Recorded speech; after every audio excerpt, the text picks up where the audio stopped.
In the wild world, there are predators that strike fear into entire ecosystems. Some conceal themselves beneath rivers. Some constrict prey with terrifying force. And some dominate both land and ocean. These are hunting machines that make any creature tremble.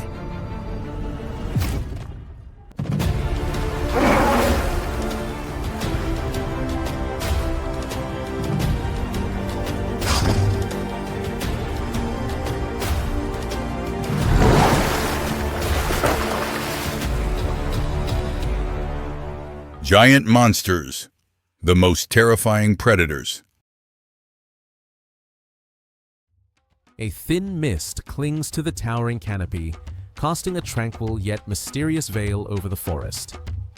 This is the beating heart of the planet's green lungs, where life and death are bound in an endless cycle. The river winds like a colossal serpent, both a giver of life and a keeper of hidden dangers. Hidden deep within the dense undergrowth, the jaguar. Its golden coat, adorned with black rosettes, is as dazzling as it is perfectly camouflaged. The only big cat native to the Americas, its bite force exceeds 1,500 psi, twice that of a lion. A solitary hunter, it moves without a sound, an expert climber, swimmer, and master of stealth. Each step is a seamless blend of grace and raw power, an invisible shadow in the Amazon.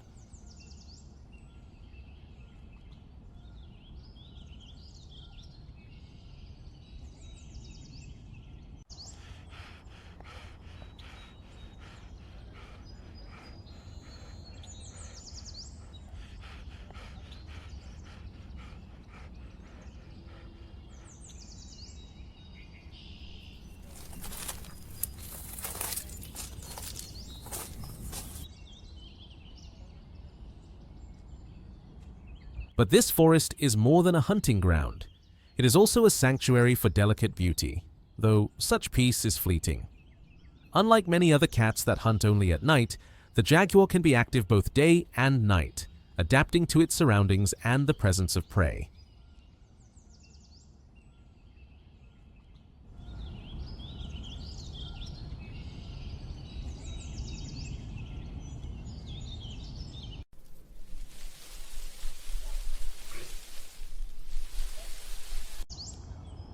Beneath the shade, the predator's eyes remain unblinking, ever watchful.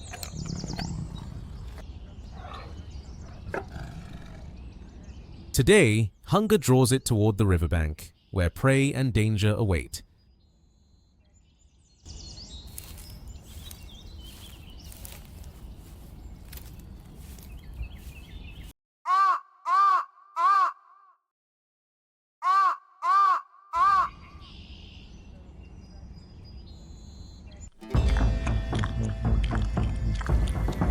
Upon the shimmering surface, another ruler holds its domain, the caiman, an ancient killer armored in iron-hard scales with a fearsome jaw. Confident in its safety, it has no idea it is now in the crosshairs of a seasoned hunter.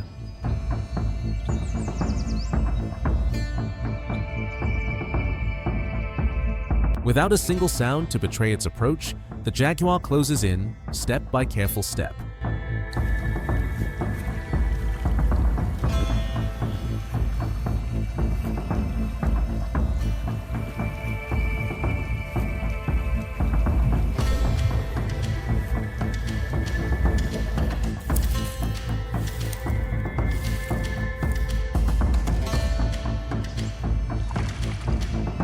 It slips silently into the water, transforming into a ghost beneath the murky current, eyes locked on its target.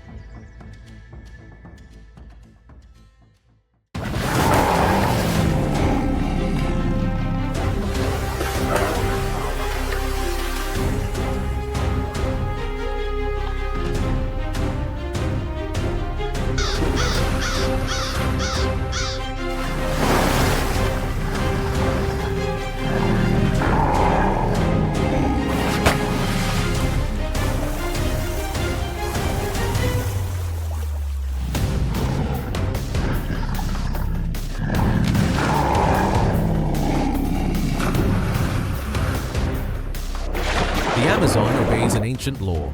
The life of one is the death of another. By hunting caiman, the jaguar maintains the river's delicate balance, ensuring the survival of countless other aquatic species. On the riverbank, the jungle's supreme predator stands poised, the perfect emblem of strength, skill, and survival, honed by millions of years of evolution.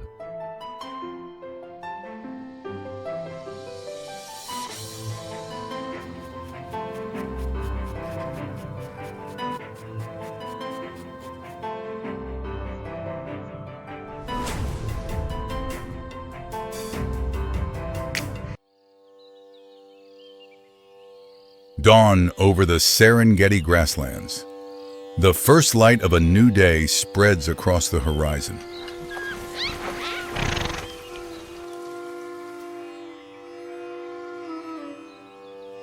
Tanzania, East Africa, where borders between nations blur beneath the ceaseless footsteps of wildlife.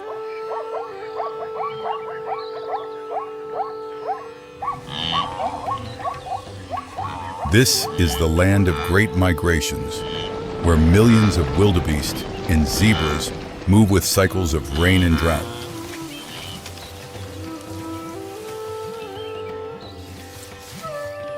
And here too, a pride of lions prepares to embark on the longest journey of their lives, a journey crossing national borders.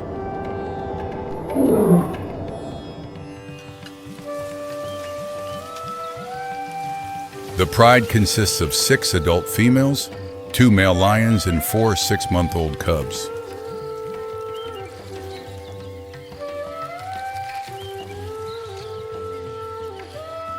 Africa's largest cat species, famous for their strength, coordinated hunting, and astonishing adaptability to harsh environments.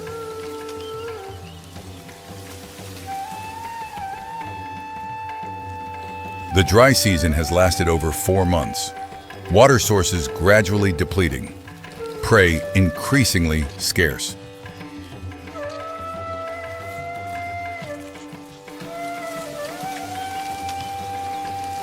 The lion pride must choose: stay and face starvation, or follow the footsteps of the Great Migration.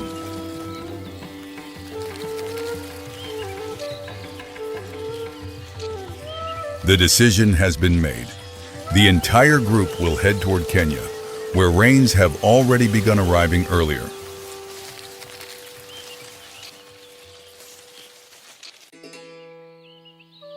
A journey nearly 100 kilometers long, through unfamiliar terrain, through nameless dangers.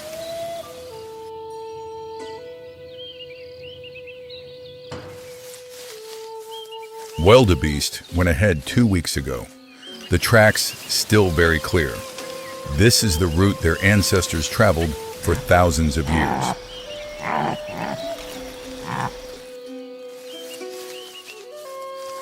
The first day closes. The lion pride has covered 20 kilometers, but the road ahead is still very long.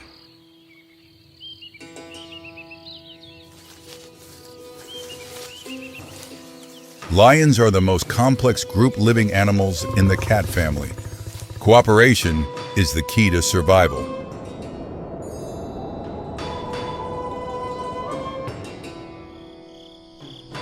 Lion eyes can see in darkness 6 times better than humans. Hearing detects prey from distances over 1 kilometer.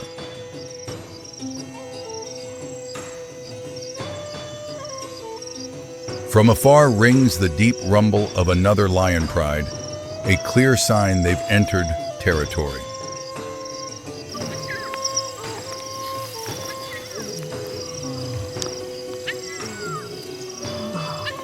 This is one of the greatest challenges. Lions are very territorial. Any intruder is a threat.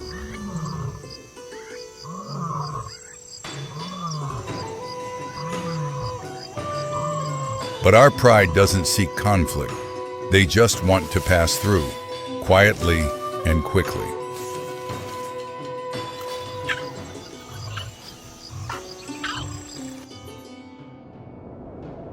By dawn's break, they've passed through that territory safely. no bloodshed, a rare fortune on this harsh journey.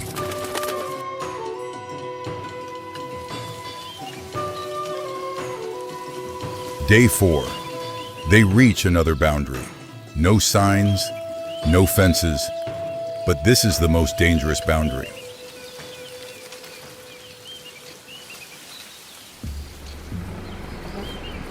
Human boundary, roads connecting villages, engine sounds, strange smells, unfamiliar dangers.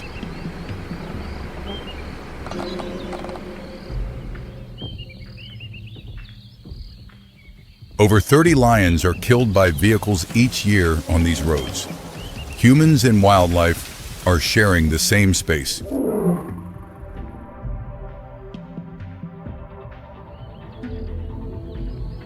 But greater danger still waits ahead. A Maasai herding village, where livestock roam free on the savanna.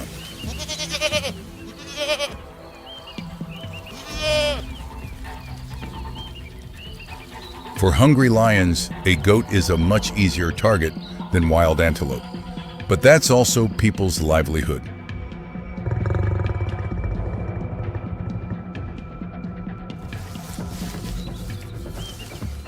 The Maasai have lived alongside lions for hundreds of years.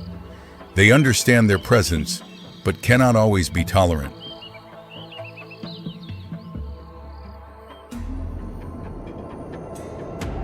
The lion pride chooses to circle around this area.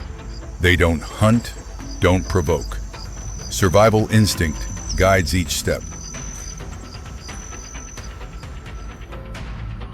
The next morning, the lion pride reaches the border between Tanzania and Kenya.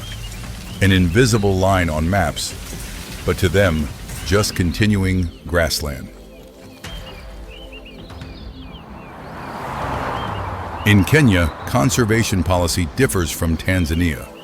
Anti-poaching patrols are tightened, corridors for wildlife expanded.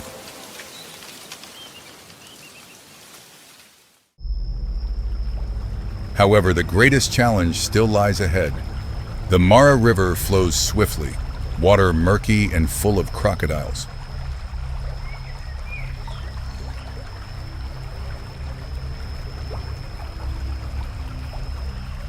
Lions aren't good swimmers like leopards, but they have no other choice. Prey has crossed the river.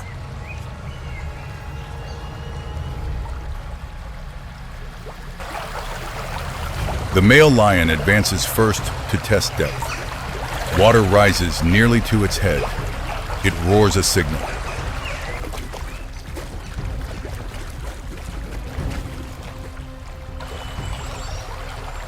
One individual at a time jumps in. Cubs stay close to mothers. Current pulls strongly, but the entire pride swims with all remaining strength.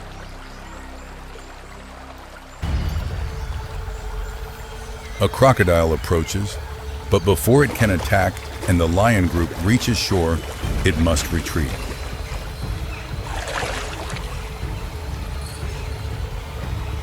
All set foot on the other bank, exhausted but safe.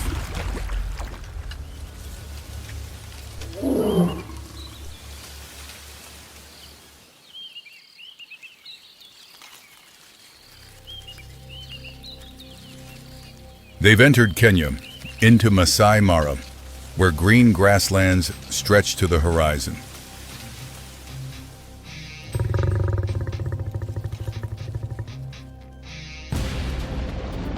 And prey is there. Thousands of wildebeest, thousands of zebras, gathered following early season rains.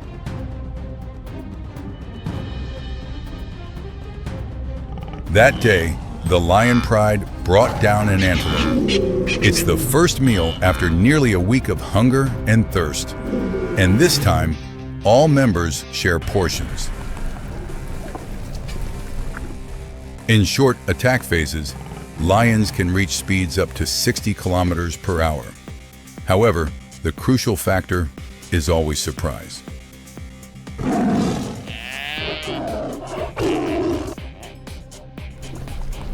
Lion hunting success rate is only about 30%.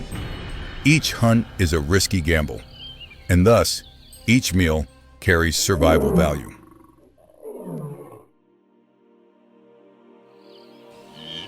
But the journey isn't finished yet.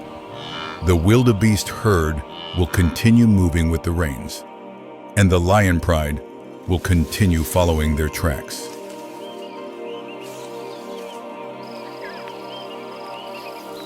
In coming weeks, they may return to Tanzania or stay in Kenya a few more months. No one can know beforehand.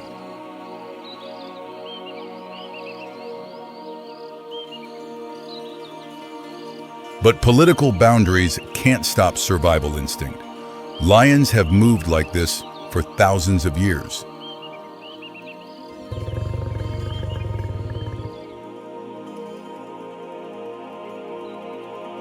Today, only about 20,000 individual lions remain in the wild, decreased nearly 50% in just the past 30 years.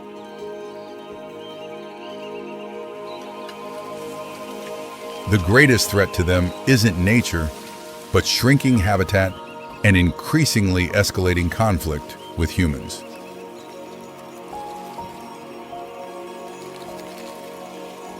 However, hope remains. In 2026, Kenya and Tanzania signed a cross-border conservation agreement.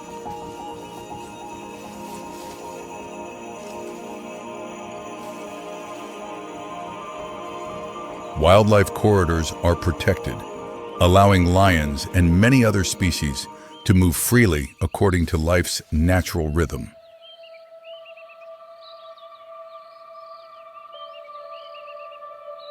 The Maasai play a crucial role in this effort.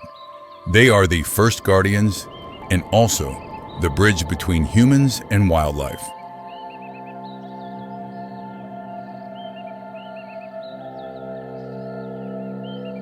Compensation programs help communities accept coexistence with lions, protecting livestock without needing to kill predators.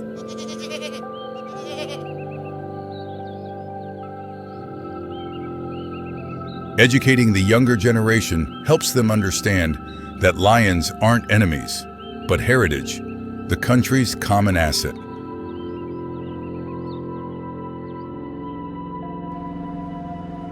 Ecotourism also brings sustainable income. Throughout its lifetime, a living individual lion can generate economic value exceeding $1 million.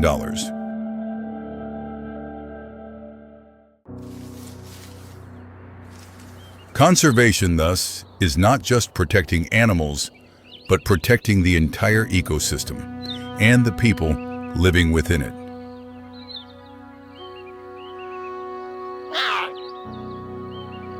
Our lion pride has now temporarily settled in Masai Mara. 4 cubs grow each day, stronger, more independent.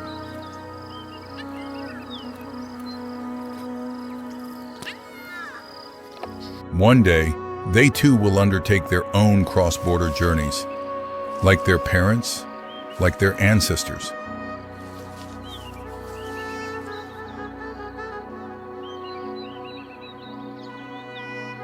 That journey will be less harsh if humans continue to protect and cooperate.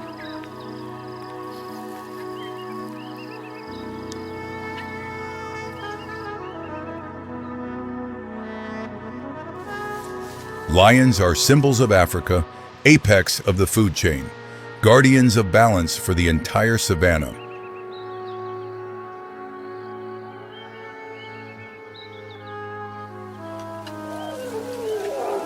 When we protect lions, we protect the entire ecosystem and ultimately protect ourselves.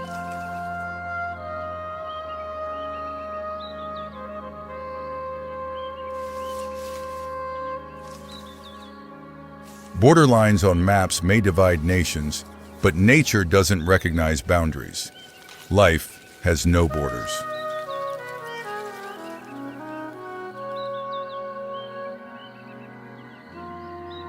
And in that lion pride's ceaseless journey, there's a clear message. The future of wildlife lies in our hands.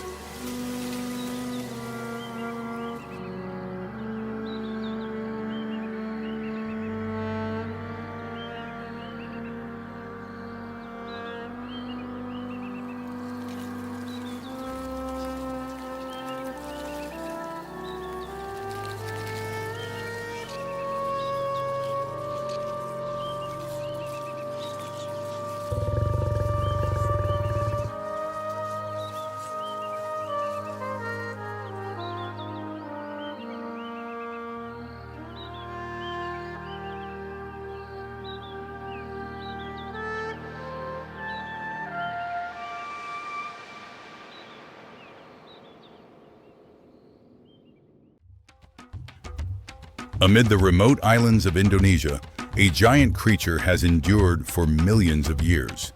The Komodo dragon, the largest living lizard on Earth.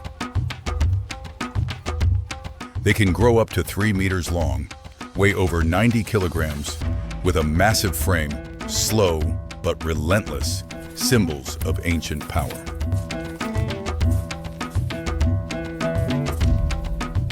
Within their 60 serrated teeth lie venom glands, making a bite that causes blood loss, lowered blood pressure, and gradual paralysis. They now survive only on 5 small islands: Komodo, Padar Island, Rinca, Gili Motang, and Flores, a narrow range that makes them vulnerable. Hot, arid climates, sparse forests, and coastal savannas, harsh yet perfect environments for this predator.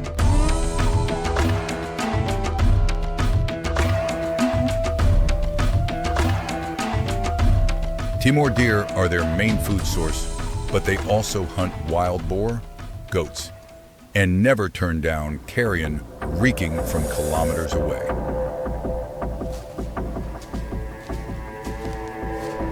With a sense of smell 10 times stronger than a dog's, the Komodo can detect blood from over 4 kilometers away and patiently ambush prey.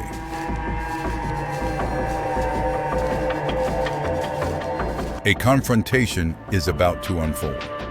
The deer seems to sense danger, but the predator keeps a safe distance, calculating every move with precision. The dragon flicks its tongue to track the prey's direction.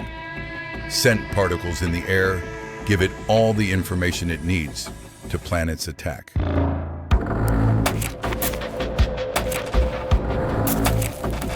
The strike happens in a flash. Despite its heavy frame, the Komodo dragon can sprint at speeds of up to 20 km/h, fast enough to catch its prey by surprise. Just one bite.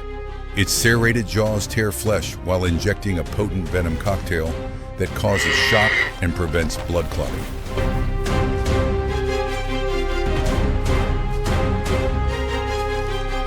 The dragon doesn't need to chase. Now it simply follows the trail, waiting for venom and bacteria to weaken its prey over hours or even days. The deer is weakening. The venom is taking hold, leaving it disoriented and exhausted. The end is near.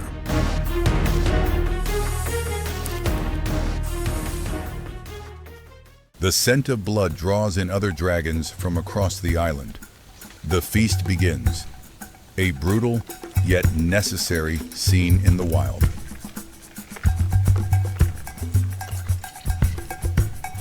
A full-grown Komodo demonstrates its incredible strength, swallowing an entire goat in just minutes.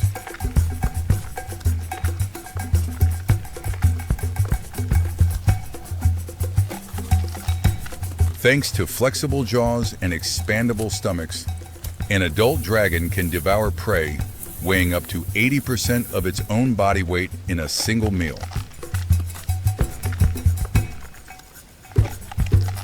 The swallowing is slow but unstoppable.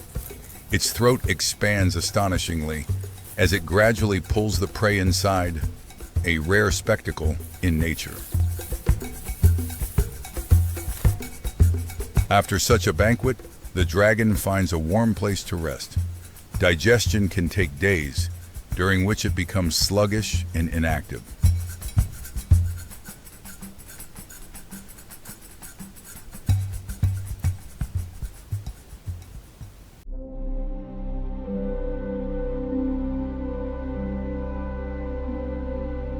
Each breeding season, females lay between 15 and 30 eggs, burying them in the ground or reusing old bird nests to protect them from predators. After 7 to 8 months, tiny hatchlings break free, immediately facing the danger of being hunted, even by their own kind. On Komodo Island, humans and dragons have coexisted for centuries. Locals see them as part of the land, a sacred yet dangerous presence. According to local legend, humans and Komodo dragons share a common ancestor. This mythical bond has shaped a mutual respect between the two species. With that belief, killing a Komodo dragon is taboo. They are regarded as siblings, as the embodiment of ancestors.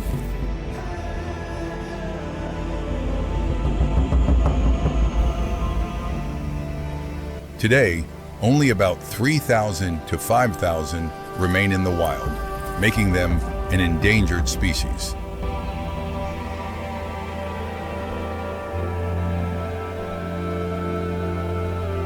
They are protected within Komodo National Park, a UNESCO World Heritage Site and a source of national pride for Indonesia.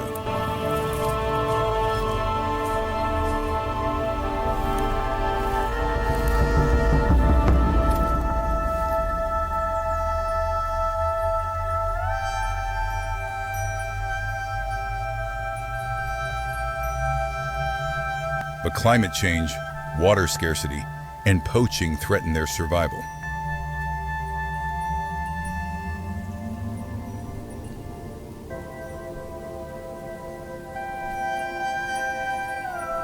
If the Komodo disappears, humanity will lose the last living fragment of natural history.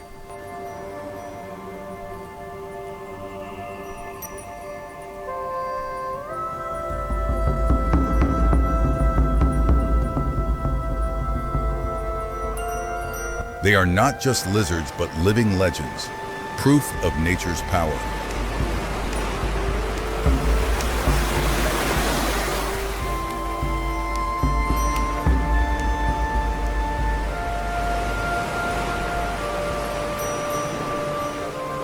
This is the Komodo dragon's only homeland, a treasure the world cannot afford to lose.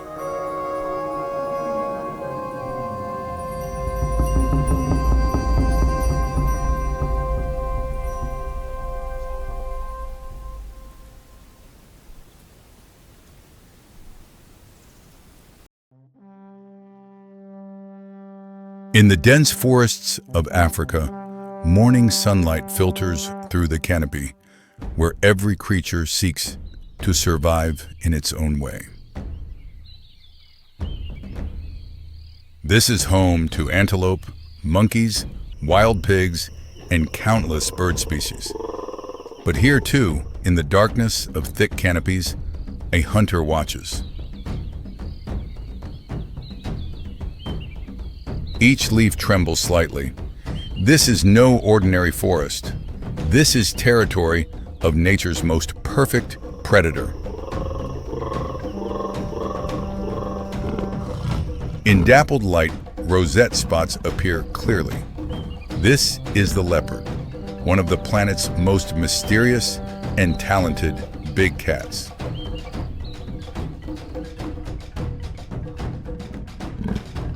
Leopards possess golden fur with distinctive rosette-shaped spots. Each individual has unique patterns, like human fingerprints. They can weigh up to 90 kilograms, but what's special is in size. What's special lies in body design.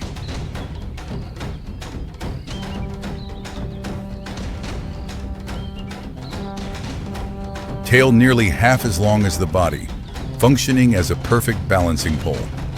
Retractable claws help them move smoothly and absolutely silently. But the most prominent feature is extremely powerful hind leg muscles. They can jump up to 3 meters high in a single bound.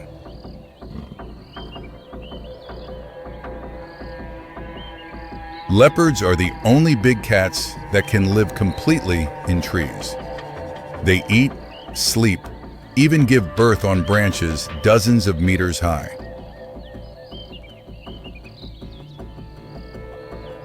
While lions hunt on grasslands, Tigers hide in bushes. Leopards have chosen a different strategy. They conquer three-dimensional space.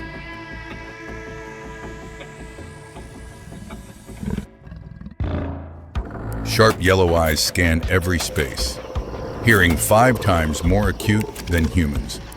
Nose can smell blood from hundreds of meters away.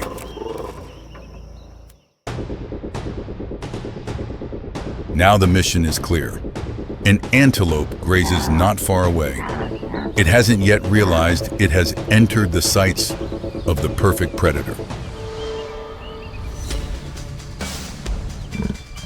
Leopard moves like a ghost, each footstep placed precisely. Not a single leaf falls, not a single branch trembles.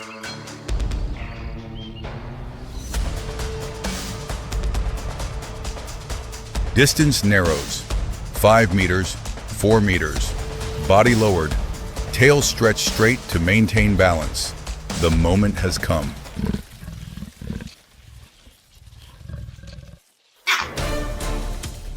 In an instant, leopard leaps from 6 meters high. Precise strike. Antelope can't react in time. Speed and strength perfectly combined. But the work isn't finished. On the ground, blood smell will attract enemies. Hyenas, lions, even wild dog packs can steal prey.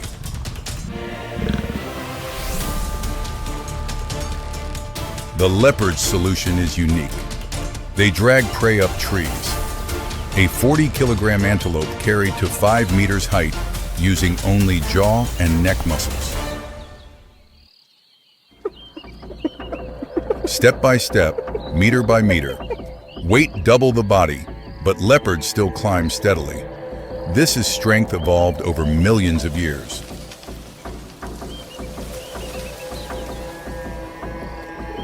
Reaching safety, the meal begins. Leopards can eat up to 20 kilograms of meat at once. Leftover food will be stored in trees, away from thieves.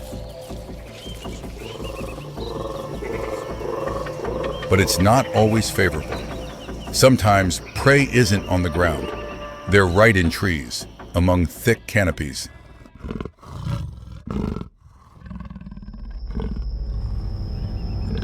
Monkeys are the most difficult prey.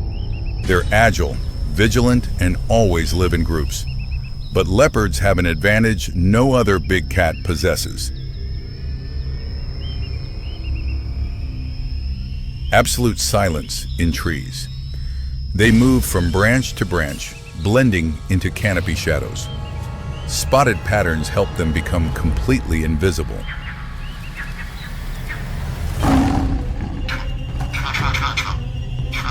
In an instant, the attack occurs. In midair, among fragile branches, leopard strength and skill are fully displayed.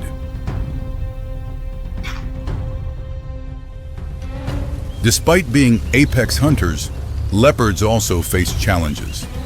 Their territory is shrinking. Forests are disappearing at alarming rates.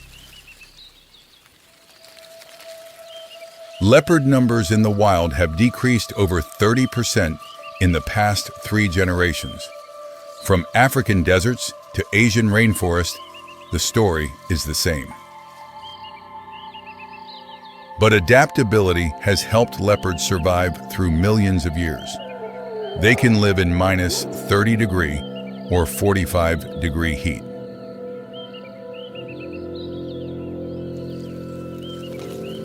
They can live near humans, in small forests where lions or tigers cannot. Leopards have proven themselves masters of survival.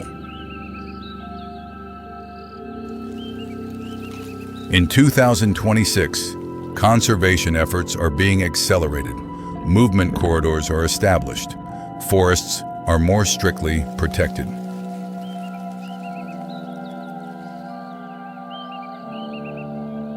Each surviving leopard individual is proof of nature's vitality. They are bridges between earth and sky, between past and future. In twilight, Leopards again blend into darkness. They don't need to roar like lions, don't need to display strength like tigers. They only need to exist. And that existence, silent but powerful, is a reminder that nature still has secrets worth discovering, worth respecting, and worth protecting. Leopards, mysterious, powerful, perfect, and now need protection more than ever.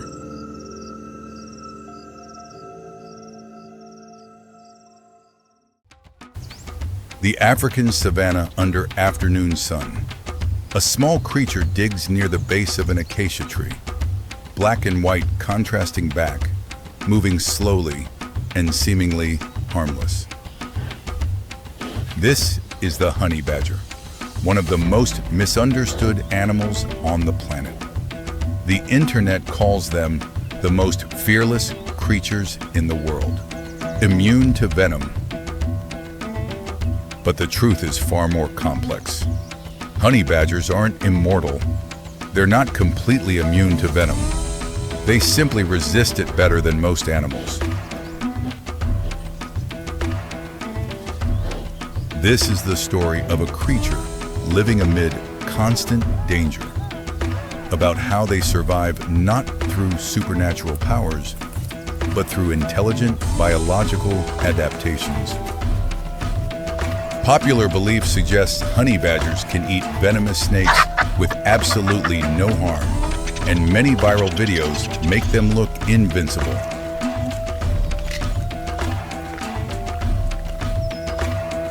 The truth is, honey badgers can be seriously affected by snake venom because they only have partial resistance, not complete immunity, as many people mistakenly believe.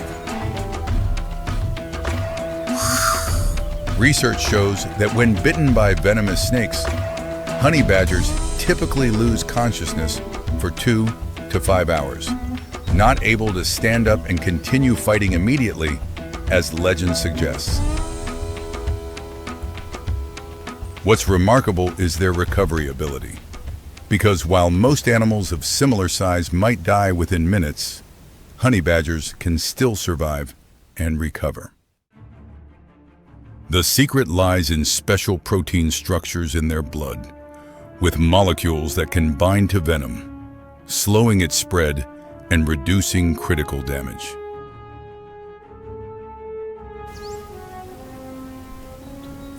However, this mechanism isn't perfect, because if the venom dose is too large or if bitten multiple times, honey badgers can still die. And this has been documented. So why do honey badgers still dare to attack venomous snakes? The answer isn't because they're immune, but because they have multiple layers of defense beyond venom resistance.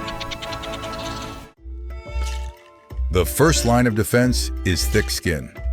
A honey badger's skin is about 6 millimeters thick, 3 times thicker than most mammals of similar size. Snake fangs struggle to penetrate. Not only thick, this skin is also extremely loose. When a snake bites, the honey badger can twist within its own skin to counterattack, like turning inside a loose coat. The second line of defense is thick, coarse fur. It creates an additional barrier between fangs and skin. Often snakes bite only fur without reaching skin. The third line of defense is attack tactics. Honey badgers don't confront head-on. They attack the snake's head, the most dangerous area, to control it from the start. The honey badger's long, sharp claws are strong enough to rip a snake's head from its body. Once the head is controlled, the rest of the snake can't counterattack effectively.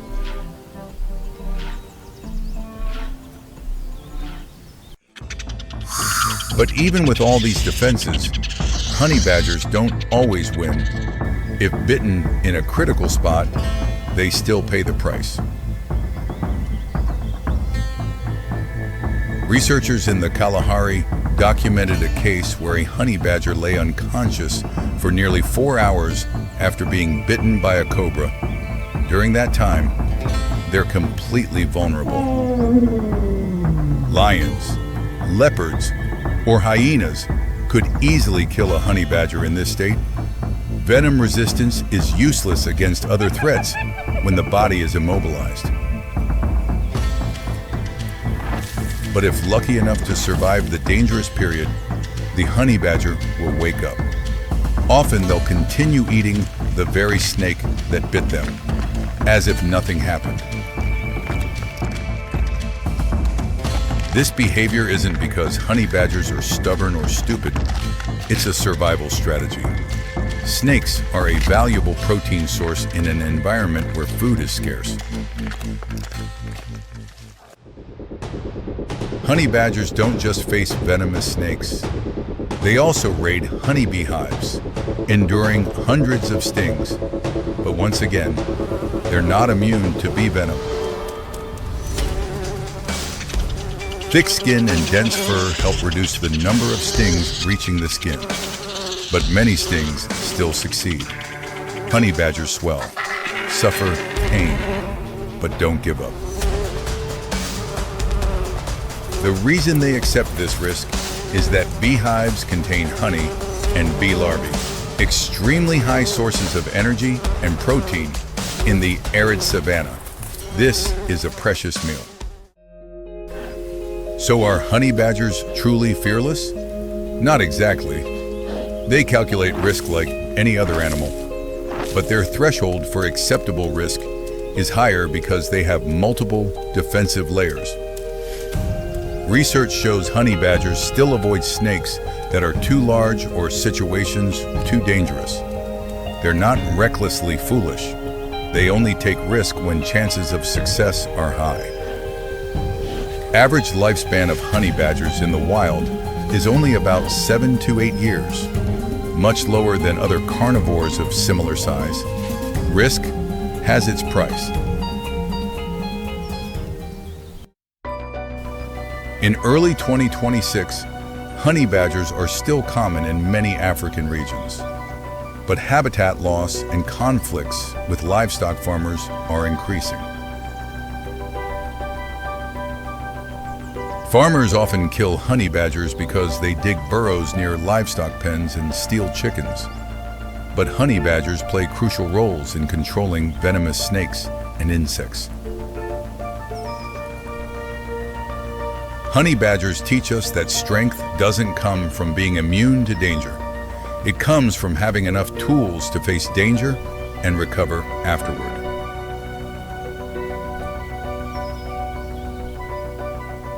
They're not immortal superheroes. They're scarred warriors, surviving through a combination of biological adaptation, intelligent tactics, and a bit of luck. In the natural world, nothing is completely immune. There are only creatures that know how to live with danger, accept risks, and continue to exist. Afternoon sunlight filters through the dense tropical canopy, air scorching hot, burning every living creature. The harshest summer day of the year in the Sundarbans region. Temperature reaches 42 degrees Celsius. Humidity drops to 10%. Even the most powerful creatures must find ways to cool their bodies.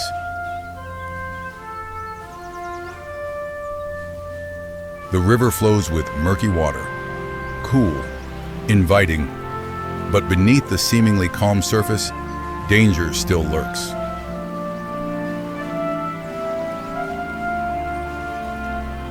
This is predator territory. Bengal tigers, saltwater crocodiles, two apex predators, two different worlds, but sometimes two worlds collide. The Bengal tiger is one of 6 tiger subspecies still existing on Earth. In the wild today, only about 2,500 individuals remain. This tigress has 4 cubs, 4 months old enough to follow their mother, but still too small to face this dangerous world.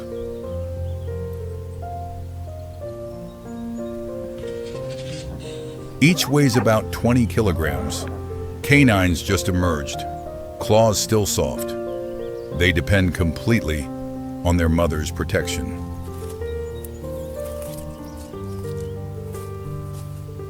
Tiger cubs' survival rate in the first 2 years is only about 50%. Starvation, disease, other predators, and sometimes accidents no one anticipates. The mother tiger has territory spanning roughly 20 square kilometers, sufficient food sources, but in the brutal heat, water is essential for survival. This afternoon, temperature reaches record highs. The mother tiger needs to cool herself and her cubs. The nearby river becomes the only option. She leads her cubs down to the riverbank, moving cautiously, eyes scanning every bush, ears listening for every sound, instinct warning of danger. The cubs appear eager. They don't yet fully understand the peril, only know the cool water can ease the burning heat, the innocence of youth. The mother tiger stops at the water's edge, drinks, sniffs the air, observes the surface. Water is calm, too calm, but the heat doesn't allow long hesitation. She steps in first. Water reaches her belly, cold, refreshing. She calls her cubs. 4 tiger cubs plunge in, water splashing everywhere. Their small bodies nearly submerged in the murky water. They swim by instinct, not skilled yet, but enough to move.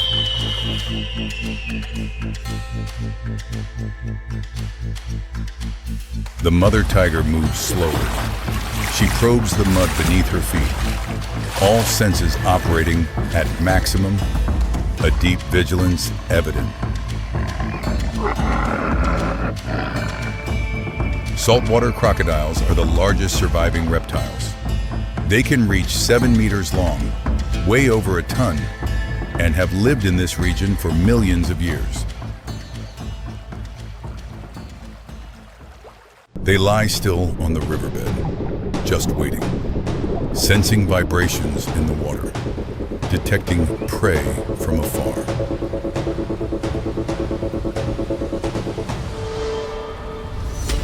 The mother tiger senses something changing in the water, a movement, an unusual current.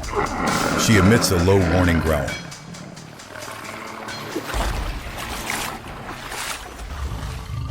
Too late.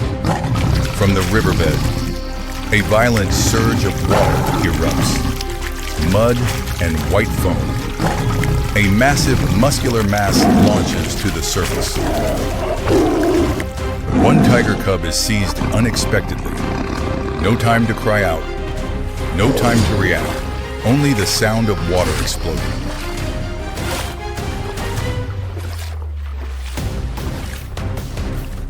The mother tiger thrashes frantically, the water heavy with the scent of sudden loss. She charges forward, herding her cubs toward the opposite shore. The 3 remaining cubs swim desperately, terrified, panicked, but still following their mother, survival instinct driving each swimming stroke through the water. Behind them, the crocodile tosses its prey into the air, the brutal death roll. But this isn't cruelty. This is nature's essence. The mother tiger looks back, amber eyes wide, the helpless rage of a mother, but she cannot return. The mission now is protecting the 3 that remain. As they near solid ground, the water erupts once more. A second crocodile launches from the mud, right beneath the mother tiger's flank.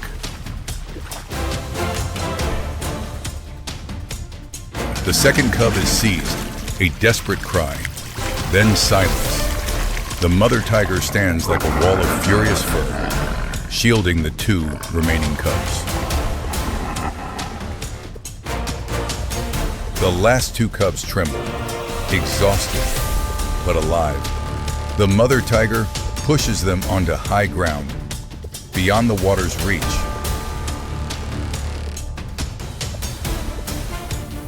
Upon reaching safety, grief instantly transforms into primal rage. She turns on the bank, a mass of rippling, furious muscle. She plunges back into the deadly water, not searching for prey, just rage erupting, an instinctive reaction to the loss just suffered. 210 kilograms of tigress confronting nearly a ton of crocodile, claws raking thick scales, trying to find weak points, but there are almost none. The crocodile spins, teeth sharp as knives, tremendous bite force, but the mother tiger still doesn't retreat. Protective instinct keeps her fighting back. The battle lasts 30 seconds, but the river is crocodile territory. Water is their advantage. The mother tiger begins to tire.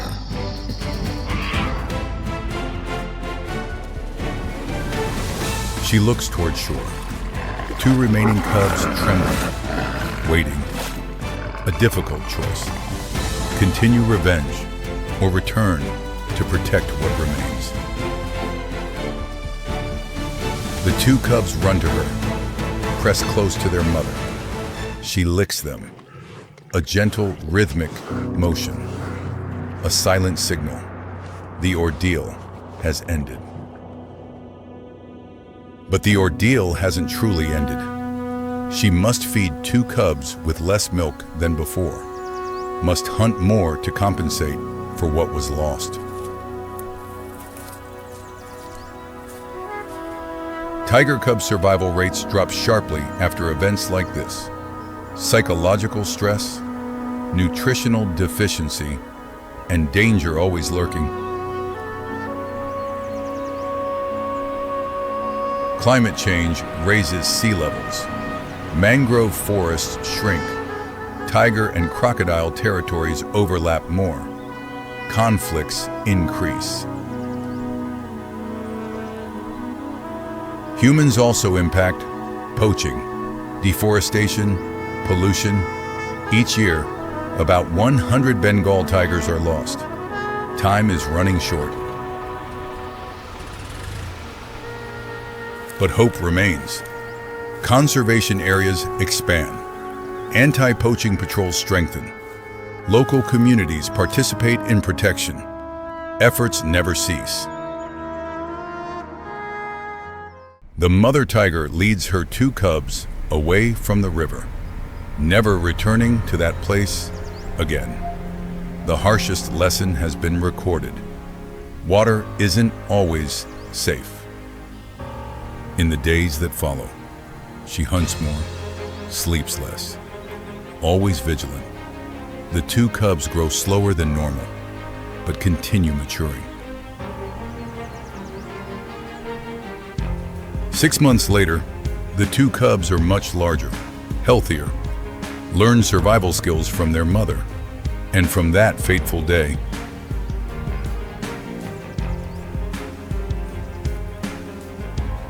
they learned a harsh lesson.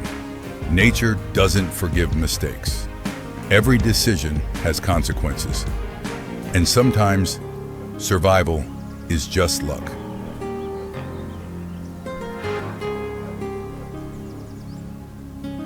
The river still flows, crocodiles still hide beneath, tigers still pass by. But this time keeping safe distance. Two worlds, one respect,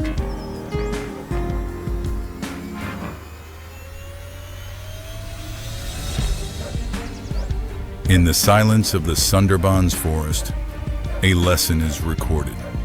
Nature isn't cruel. Nature is only honest. And in that honesty, each creature finds its way to survive in its own way.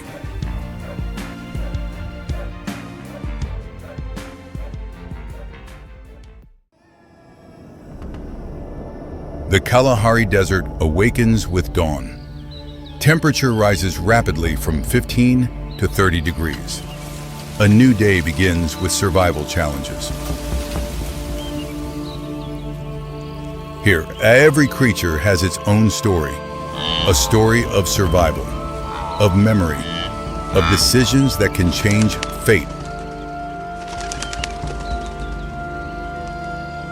Today, an encounter will unfold between predator and defensive army, between individual strength and collective tactics.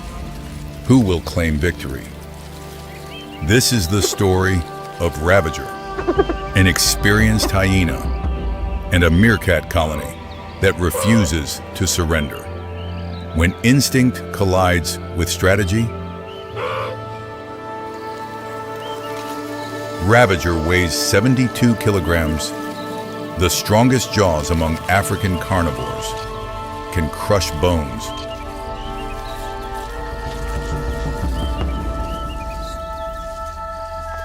It hunted successfully here 3 months ago. The memory of an easy meal remains vivid. Today, it returns with confidence in victory. But Ravager doesn't know. 3 months is a long time. The meerkat colony has changed.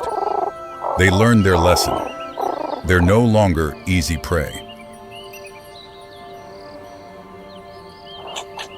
Meerkats, each individual weighs about 1 kilogram, but a colony of 50 creates astonishing collective strength.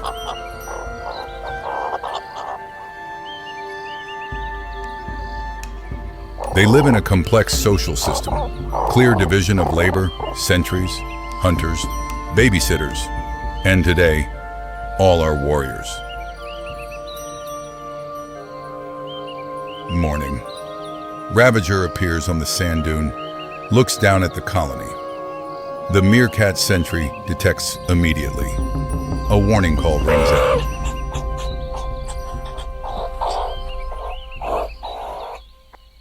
But the colony doesn't run, doesn't panic, doesn't scatter. They gather together, form ranks, a living wall of 50 individuals.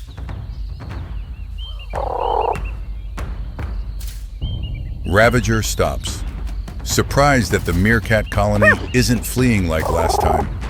It assesses the situation, but hunger drives it to attack. It steps down slowly, displaying strength and opening its mouth to reveal teeth as a threat. But the meerkat colony stands firm, doesn't back down. Distance only 10 meters remaining. Ravager suddenly accelerates, charging straight at the colony with familiar tactics, break formation and isolate the weakest individual. But the formation doesn't break. They move in sync. The entire colony remains a unified mass. The predator is confused by collective tactics never seen before. Ravager changes tactics. It charges straight into the center of formation, tries to catch an isolated individual, but meerkats are too fast. Always another individual immediately provides cover. Suddenly, the meerkat colony counterattacks, not fleeing as usual.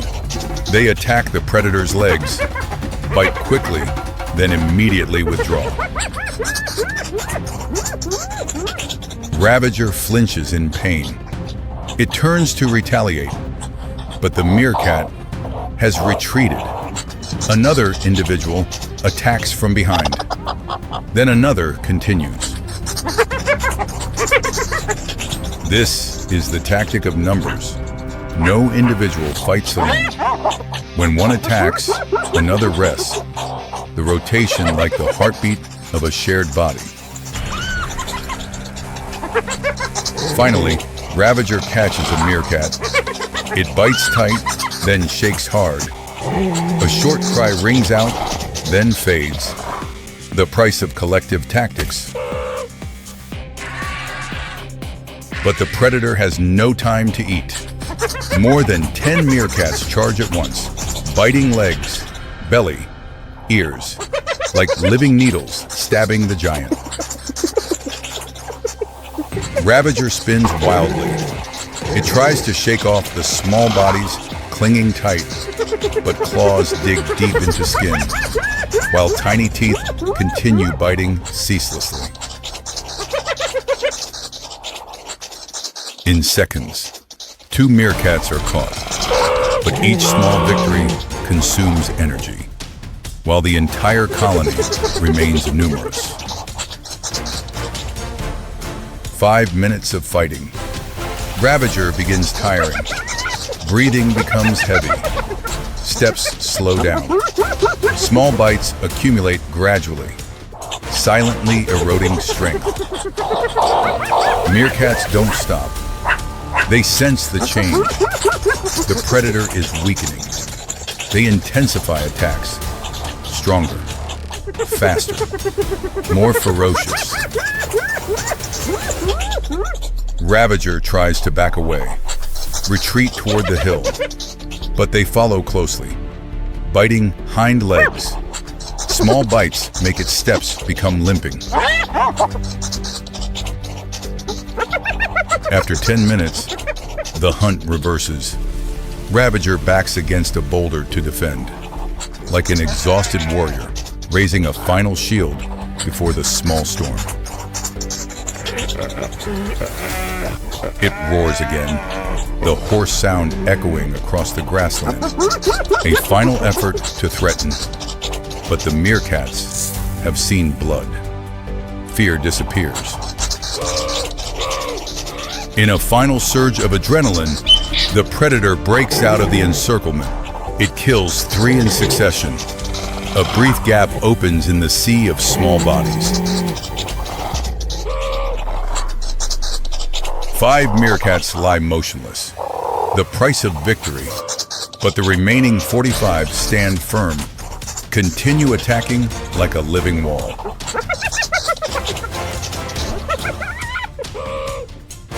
Ravager recognizes harsh truth. This is no longer a hunt. This is an unwinnable battle where numbers have overwhelmed individual strength. It turns and flees, no longer a mighty hunter, but a wounded creature in retreat. The meerkat colony chases for 50 meters to ensure safety. Ravager disappears behind the sand dune. Dust flies thick behind. Blood seeps from many small bites, while the hind leg limps as a mark of defeat. Meerkats stop, then return to the colony. No more pursuit. The message is clear enough.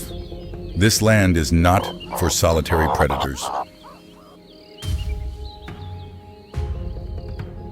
The entire colony stands upright, calls out. Victory cries echo across the desert.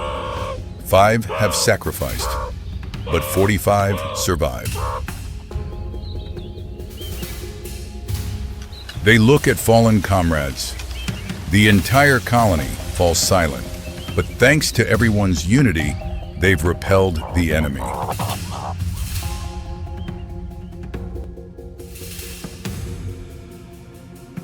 Victory isn't perfect, but it's still victory. The first time this colony has repelled an adult hyena.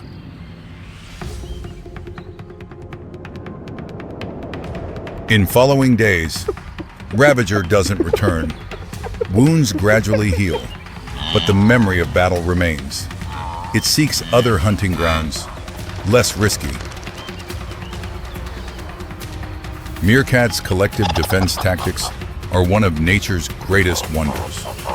Their strength lies not in muscle, but in unity.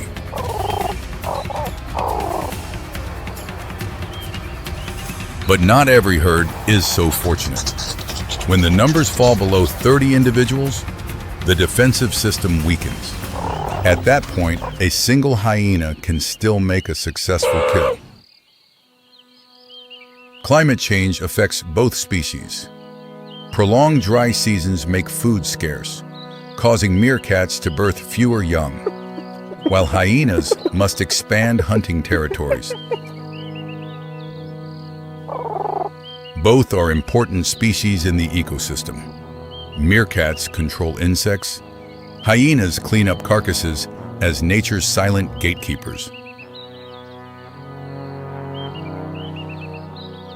Scientists are studying collective defense behavior, viewing it as a biological model, helping understand how small species survive under predator pressure. When the sun sets, the meerkat colony returns to burrows. Tired but safe, they lie close together, sleeping, like small coals, keeping warm through unity. Elsewhere, Ravager walks alone, legs still wounded, carrying the costly lesson of a solitary predator.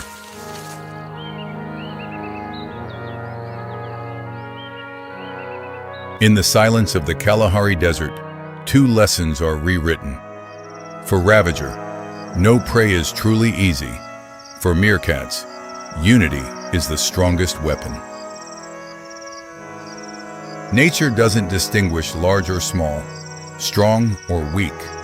It only distinguishes who survives. And sometimes, survival doesn't come from individual strength, but from the strength of the collective, from faith in teammates, from silent sacrifice. That's the lesson the tiny meerkat colony has carved into the desert. The African savanna spreads beneath the vast sky, land of giants, where strength is usually measured in tons.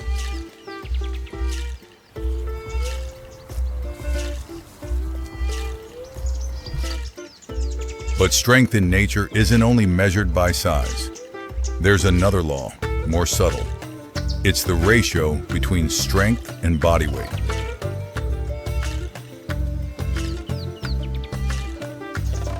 When lowering vision to the arid grass carpets, where tiny creatures possess strength far beyond any ordinary comparison.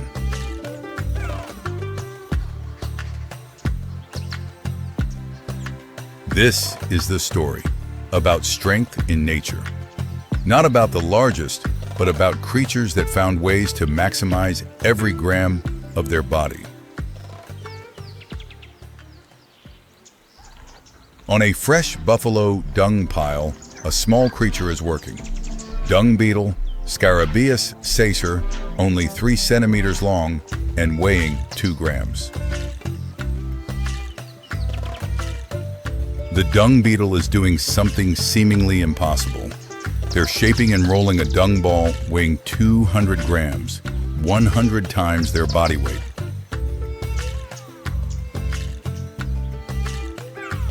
But this isn't the limit yet. In scientific experiments, dung beetles have pulled objects weighing 1,141 times their body weight.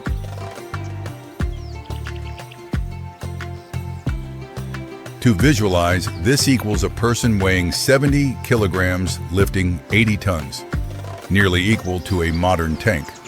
The secret lies in body structure.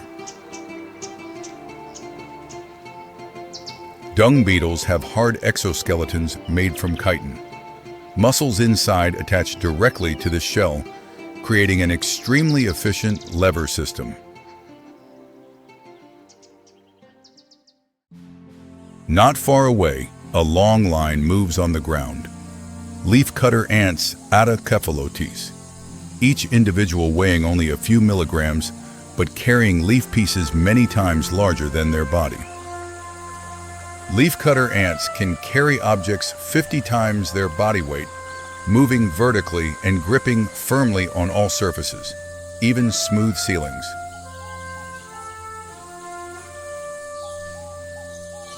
The ant's secret lies in special neck muscles. This muscle occupies nearly half the body mass and can withstand tremendous pressure without injury. The reason small creatures are disproportionately strong is due to physical laws. When size decreases, surface area decreases slower than volume and mass. This helps small muscles have a large contact area ratio relative to the mass-needing movement, creating advantages no giant creature can achieve. But when we talk about absolute strength, the rules change completely. Near the riverbank, a giant creature steps out from acacia bushes.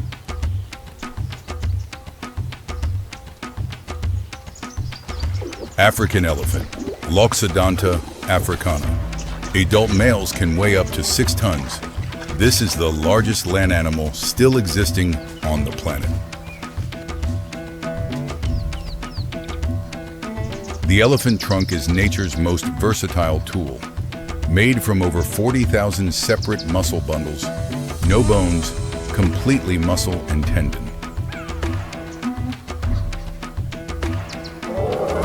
The trunk alone can lift objects weighing 350 kilograms, while their whole body can pull and push masses up to 6,000 kilograms. In exchange for enormous strength, elephants must consume nearly 150 kilograms of food daily and spend about 18 hours continuously just eating.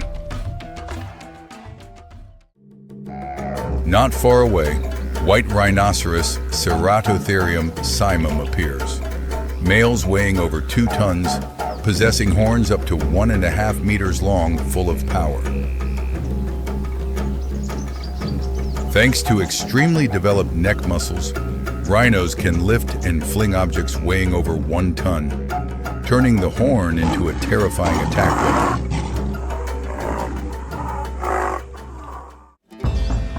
But there's one species whose strength isn't measured by lifting ability. It's measured by pressure. In murky river water, a pair of eyes looks up. Nile crocodile, Crocodilus niloticus, up to 6 meters long, has existed through 200 million years of evolution, nearly unchanged, proof of perfect design. Their weapon is the jaw. Nile crocodile bite force reaches 5,000 psi, world's strongest, far exceeding human bite force.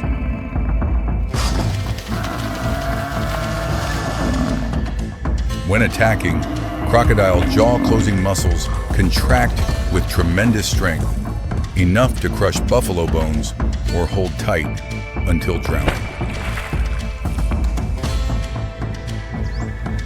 Ironically, crocodile jaw-opening muscles are very weak, to the extent an adult human can hold their mouth shut with bare hands.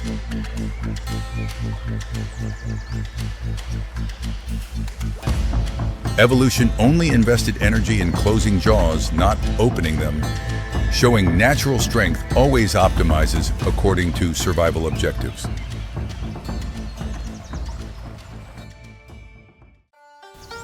Every strength has its own price. Elephants need to eat large quantities. Crocodiles lie motionless, conserving energy. Tiny dung beetles get crushed. Each species found its own position in the ecosystem, from dung beetles recycling waste, ants building complex nests, to elephants opening paths, crocodiles controlling fish populations. In 2026, these species face harsh challenges from climate change, habitat loss, and illegal hunting.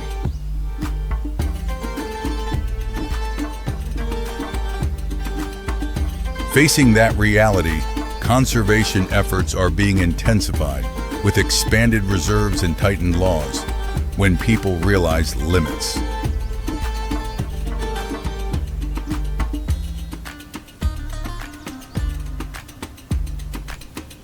Strength doesn't lie in conquering nature, but in understanding and respect when each species, large or small, all have irreplaceable roles.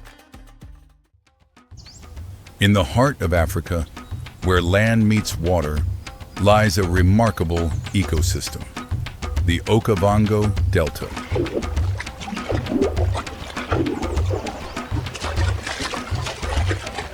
One of the largest inland wetlands on Earth, where water and soil merge to create a rare and extraordinary habitat.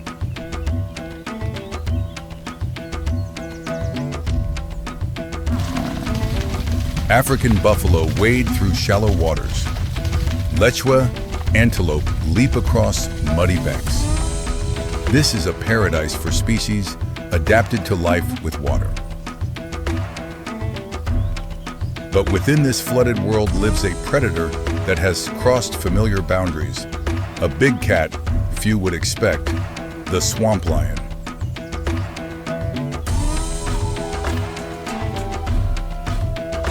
Panthera leo, the lion, Africa's largest land predator.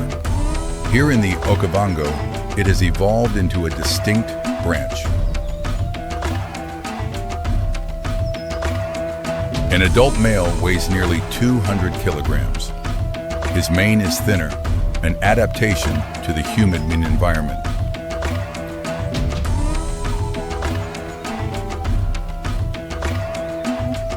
The result of daily wading, shaped by thousands of years of evolution, producing some of the finest swimmers in the cat family.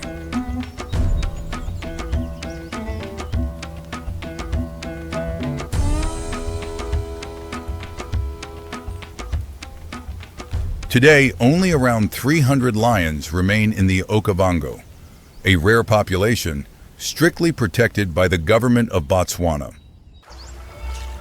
Swamp lions hunt during the daytime, unlike their savanna counterparts. In a complex, water-dominated environment, visibility demands daylight. They move between small islands, swimming across deep channels. This ability is not instinctive. It is learned, passed down through generations. Their paws are wider than those of savanna lions, helping to distribute weight across soft mud. Their claws are curved and razor-sharp, gripping slippery ground with precision. Their fur is shorter, drying quickly after leaving the water, reducing the risk of skin infections in humid conditions.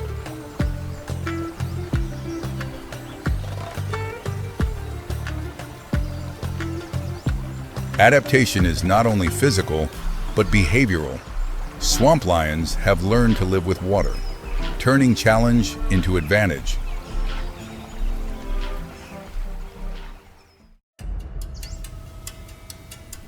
Morning breaks over the delta. A male lion leaves the pride, beginning his search for food. Sight and hearing are his primary weapons. Water complicates scent detection, but it also muffles the sound of footsteps. The lion moves silently through the shallows.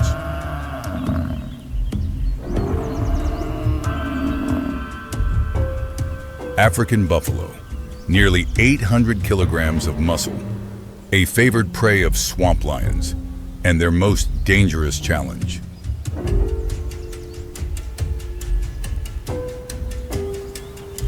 One buffalo strays from the herd, wading deeper in search of fresh grass, unaware of the danger approaching from behind the dense reeds.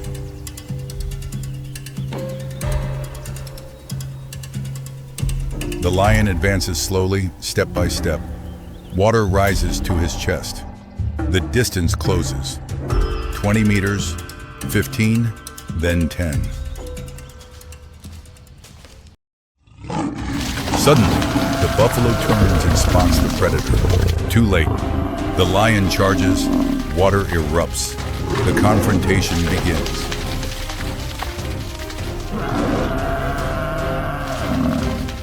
The lion leaps onto the buffalo's back, claws digging into thick hide. The buffalo bucks violently, twisting to break free. Two massive bodies collide in murky water. The buffalo proves stronger than expected. Its horns swing dangerously close. The lion is forced to evade while struggling to keep balance on the slippery mud. The struggle drags on. Both grow exhausted. The shallow water becomes a disadvantage. Too deep to unbalance the buffalo, too shallow for the lion to gain speed. Then, a bellow echoes across the marsh. Another buffalo charges in. Buffalo do not abandon their own.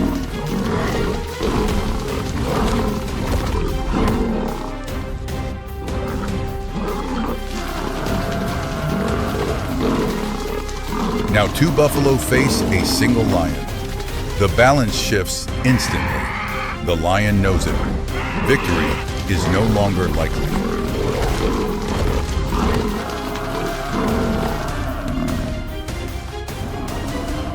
At this moment, judgment matters more than stubbornness. The lion retreats slowly. This is not defeat. It is a choice to survive another day. The two buffalo stand together, watching until the lion disappears. Then they return to the herd. In the swamp, strength is not only individual. Buffalo are the backbone of the Okavango ecosystem. They carve pathways through the wetlands, allowing water to flow. Their dung nourishes plant life. Lions play their part as well, regulating herbivore populations and preserving vegetation balance. There are no absolute winners here, only a delicate equilibrium. As dust settles over the Okavango, the male lion returns to the pride. Today brought no success, but tomorrow remains.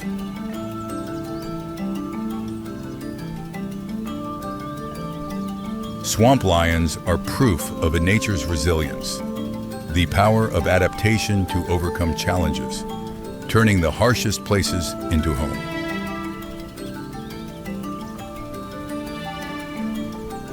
Yet their future remains fragile. Climate change threatens water levels in the Okavango.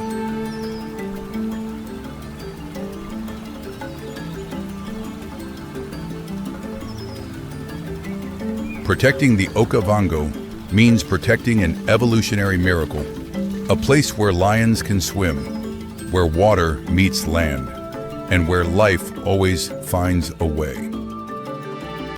East African savanna. Early morning, mist clings to grass tips. Beneath a flat rock near a shrub, something begins to stir in the darkness. This is a land where every creature carries a weapon.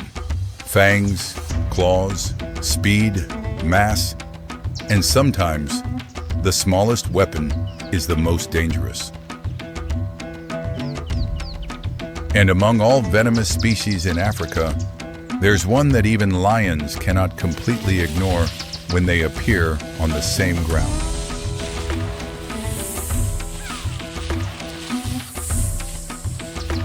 This is the story of two species. One dominates through strength and numbers. One dominates through speed and venom. And what happens when they meet?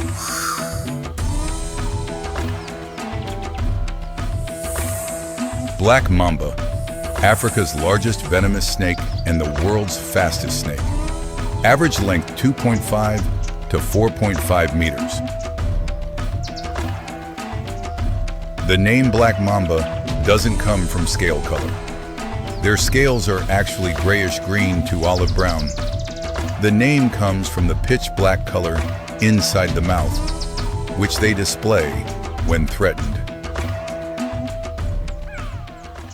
Black mamba movement speed reaches 19 to 20 kilometers per hour on the ground. This is the highest speed of any snake species on the planet. Black mamba venom is a mixture of neurotoxins and cardiotoxins, attacking both nervous and cardiovascular systems simultaneously, with a mortality rate near 100% within 7 to 15 hours. In a single bite, a black mamba can inject 100 to 400 milligrams of venom, while the lethal dose requires only about 10 to 15 milligrams. Black mambas don't actively hunt large animals. They eat mainly rats, small birds, and lizards. However, when threatened, they don't flee, but face threats directly. When cornered, a black mamba raises the front third of its body off the ground, opens its mouth, displaying the black interior. This is the final warning before attack. In a confrontation, black mambas can bite repeatedly multiple times rather than just once before retreating. This is a distinct difference from many other venomous snakes. Black mambas inhabit open ground, sparse shrubland, and forest edges, also where lions often rest during the day, causing the two species' territories to naturally overlap. Lions don't actively seek snakes. However, the two species still encounter each other because they share living space.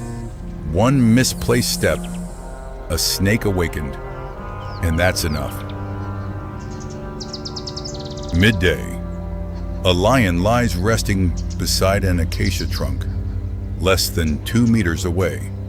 A black mamba emerges from a rock crevice to bask in the sun. The lion stands. This isn't fear, but a snake avoidance reflex deeply embedded in the nervous systems of many large mammals.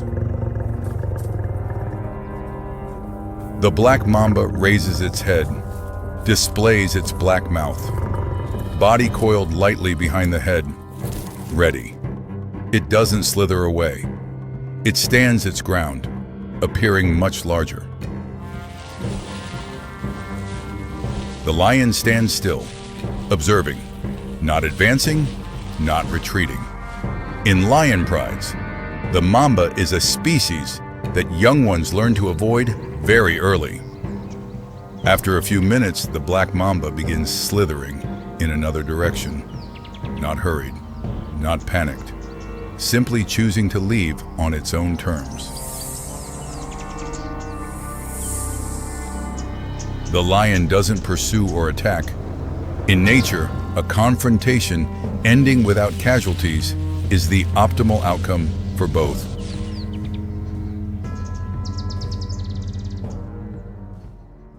But not every encounter ends in silence.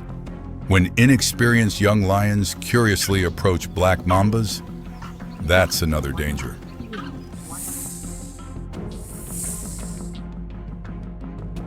Lion cubs don't yet understand the black mamba's warning signals. They advance step by step, crossing the safety threshold without realizing the risk.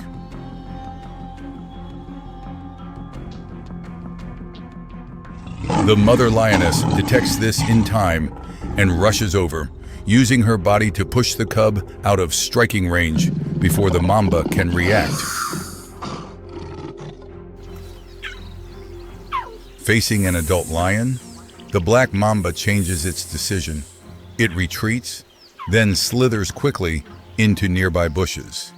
Danger temporarily passes. But there's another species in Africa that doesn't view the black mamba with cautious or avoidant eyes. The honey badger, the world's most fearless animal. Honey badgers stand only about 11 inches tall, roughly 2.5 feet long, and weigh around 35 pounds. But their back skin is 6 millimeters thick and tough enough to resist snake fangs. Honey badger immune systems can resist venom from many snake species, including some cobras. With black mambas, the level of venom resistance is still being studied. The black mamba detects the honey badger when the distance is about 4 meters. It raises its head, displays its black mouth, and hisses a warning. The honey badger continues approaching. The honey badger closes in. The mamba strikes the shoulder on the first attempt. This amount of venom is enough to kill a goat within minutes. The honey badger jerks, staggers, then collapses. The black mamba slithers away. This is natural response after biting. Venom will do the rest. But with honey badgers, the story doesn't end there. About 20 to 30 minutes later, the honey badger begins to move, slowly at first, then faster. It stands up, shakes its head, and continues moving in the direction the mamba left. This behavior has been documented many times in South Africa and Kenya. Honey badgers recover from black mamba venom, then continue pursuing the snake by hunting instinct. The black mamba has moved over 100 meters and lies resting under low shrubs.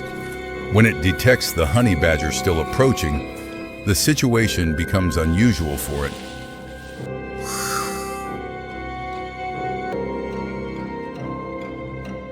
The mamba bites a second time when the honey badger closes in, this time hitting the neck area.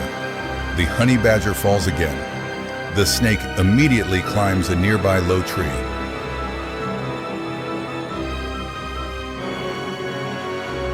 This time, the honey badger takes longer to recover, but eventually stands after about 45 minutes and looks up to where the mamba is hiding.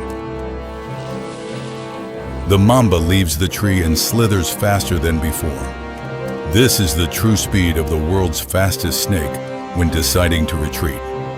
Distance gradually increases. The honey badger can't catch up. It stops, sniffs the air, then turns in another direction. No clear winner. Both still alive and continuing their day.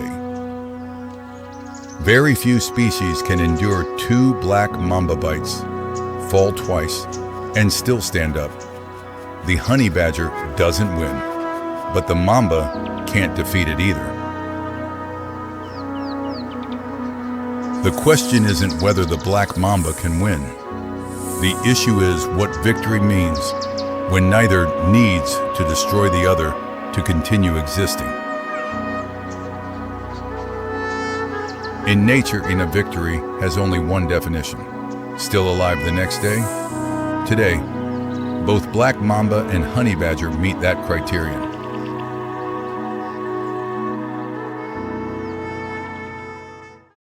Black mambas are distributed across over 20 sub-Saharan African countries. They're not yet critically endangered, but habitat loss and killing out of fear are shrinking their range. In most encounters between humans and black mambas, snakes choose to escape first. They only attack when there's no escape route.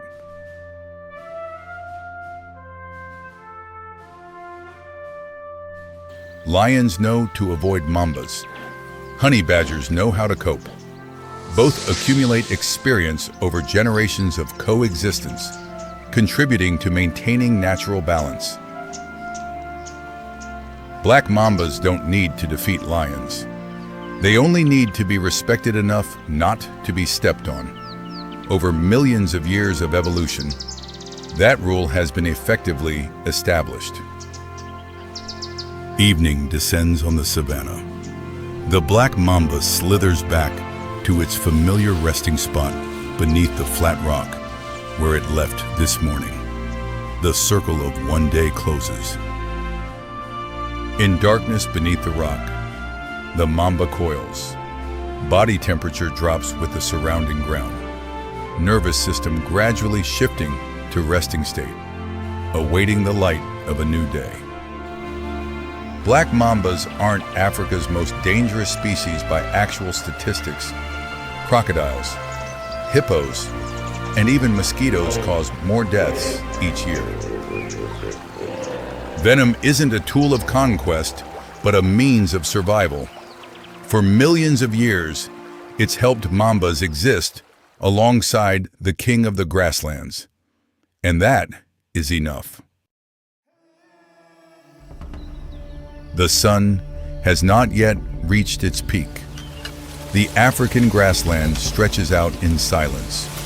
Only the wind gliding across the yellowed grass as it bends and sways.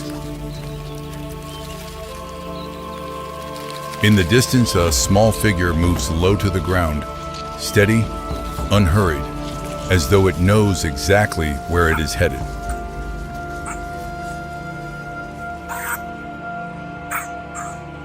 This is the morning of the animal known as the Fearless One. On this savanna, very few creatures dare to hunt alone in broad daylight.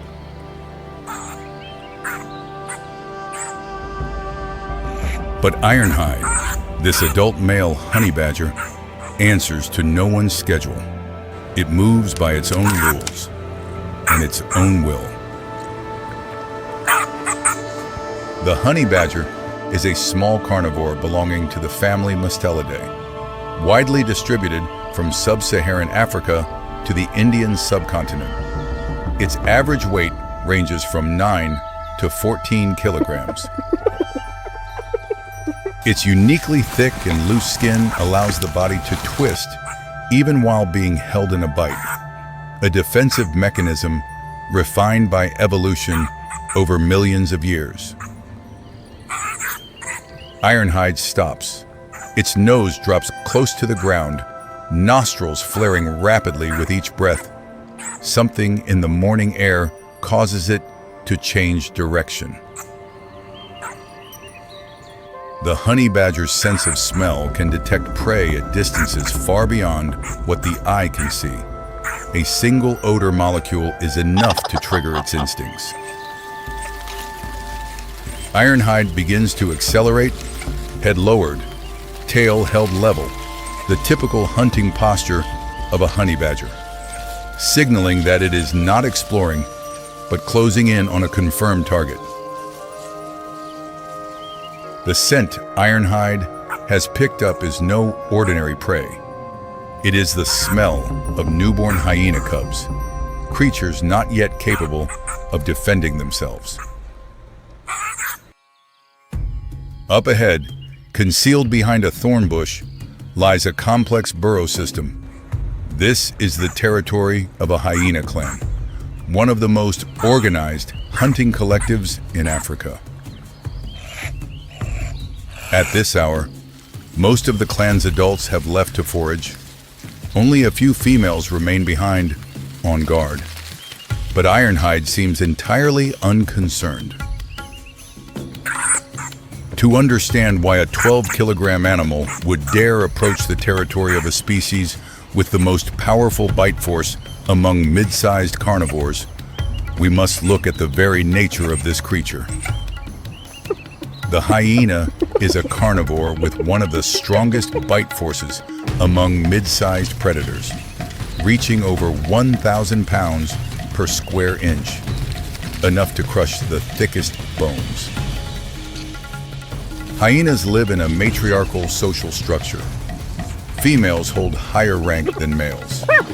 Within the clan, all territorial defense decisions are coordinated collectively. Every movement of the clan reflects thousands of years of evolutionary cooperation, not the strength of any single individual, but the efficiency of the group. Bite force is not their only advantage. Hyenas can sustain a pace of 50 to 60 kilometers per hour over long distances.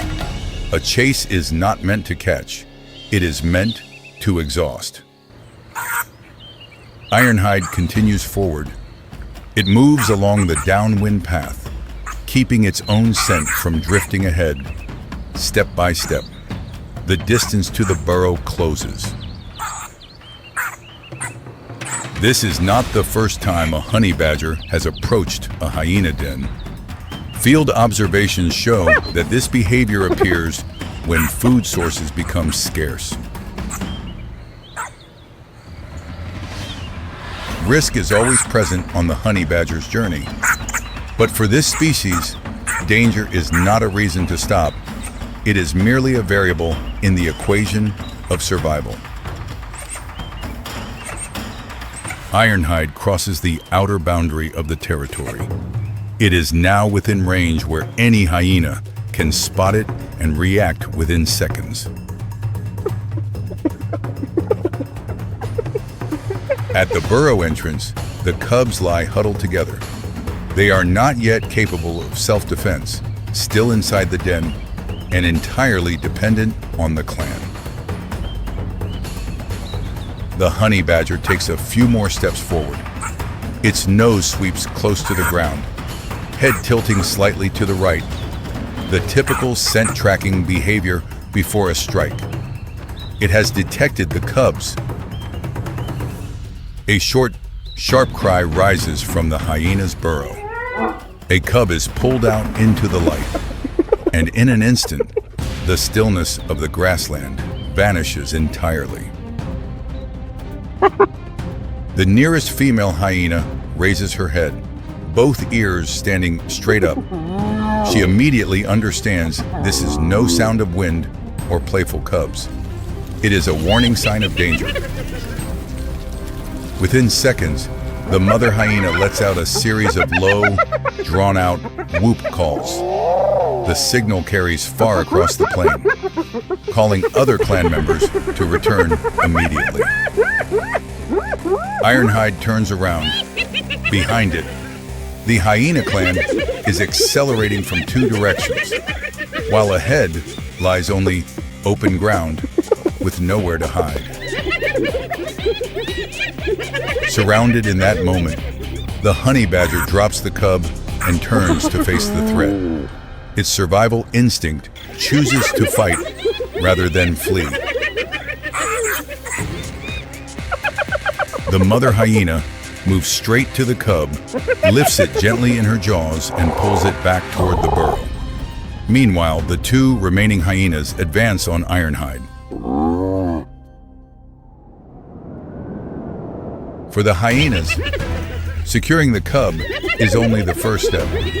Once the vulnerable individual is safe, the clan typically coordinates to eliminate the intruder from their territory. Ironhide does not run. Hackles raised, back lowered, jaws wide open, a full combat stance. For this animal, escape sometimes begins with confrontation. The hyenas take turns attacking. The honey badger spins in half a second and bites back into the nearest muzzle.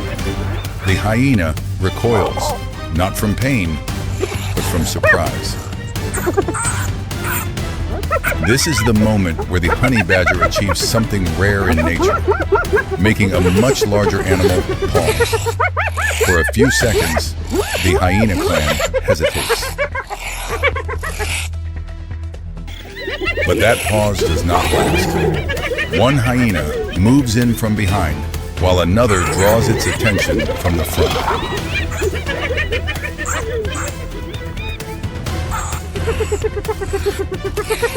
Ironhide is bitten on the face and rear flank. It spins quickly and bites back. The loose skin allows the twist, but cannot hold off two sets of jaws at once. In a multi-opponent confrontation, endurance is the deciding factor. Ironhide can tolerate pain far beyond the ordinary, but it cannot compensate for a sustained numerical disadvantage. Ironhide begins to retreat toward the edge of the hyena's encirclement, step by careful step. It searches for a gap to break through, as the gray-brown ring slowly tightens. This is the hallmark of the hyena encirclement tactic. No need for a decisive strike.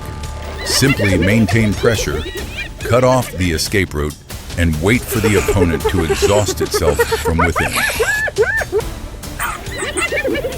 Ironhide bites back once more, fierce, but unable to create any distance.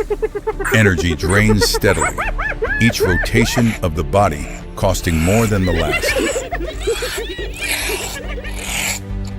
In nature, the line between life and death rarely arrives suddenly. Sometimes it comes slowly, through each shortened breath of a creature still in the fight. Ironhide still stands, still turning to face the nearest attacker. Its deepest instinct will not allow it to fall while it can still fight. The hyena clan coordinates a final assault. Force converges from 3 directions at once. And this time, the honey badger no longer has the speed to break free. Ironhide goes down. The hyena clan gathers around the one who dared invade their territory. The grassland returns to silence after everything has been decided. In field observations, honey badgers attacking hyena dens is not uncommon. The outcome typically depends on how many clan members are present at the time. Outside the burrow, the hyena cubs lie still. They do not yet understand what has just taken place out there. They only know that their mother's familiar presence is still close beside them. Adult male honey badgers have an average lifespan of 7 to 10 years in the wild. In that time, they may face lions, leopards, and venomous snakes, and most of the time, they survive. Today is simply an exception. But the fall of one individual does not mean the fall of a species. Elsewhere, on the grassland, another honey badger is still digging into a beehive, hunting, and continuing the cycle of survival. On this grassland, there is no permanent victory.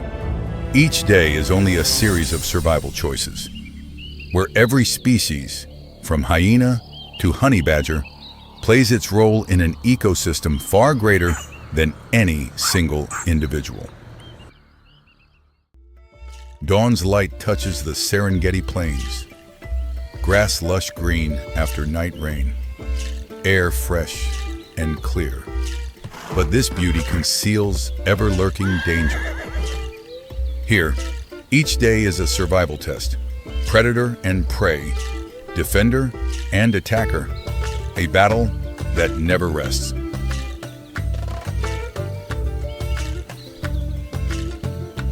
But today, the story isn't about great hunters, it's about a mother and fragile new life that needs protection.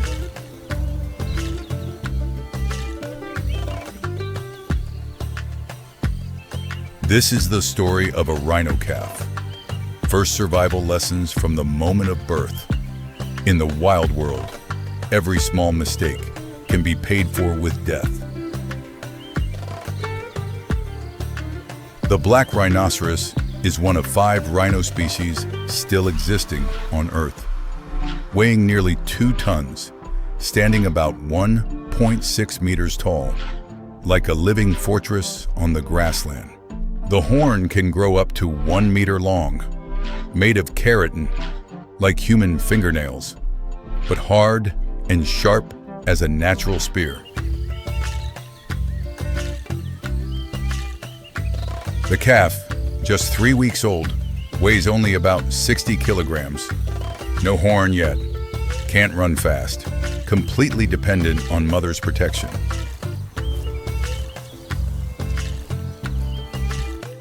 Rhino calf survival rate in the first year is only 50%. Lions, hyenas, crocodiles, and sometimes even adult males. The first months are the most vulnerable period. The calf is slow, reflexes delayed, yet curious to explore. Easily separated from mother, that's when predators wait. The mother rhino always keeps her calf within her protective zone. The calf moves behind or close beside mother's body, like a small shadow hidden behind a living fortress. Midday, the mother rhino leads her calf to a waterhole to drink and mud bathe. But water sources are also dangerous places, where predators patiently wait. She stops before entering the water, sniffs the air, listens to every small sound, eyes scanning around like a living radar in the grassland. In nearby bushes, 3 hyenas are watching. They've been tracking the mother and calf since morning, patiently waiting for the moment the calf separates from protection. Spotted hyenas are opportunistic hunters. They rarely attack adult rhinos, but a slow-moving calf is an entirely different target. The mother rhino senses danger, pushes the calf behind her, assuming defensive stance like a living wall.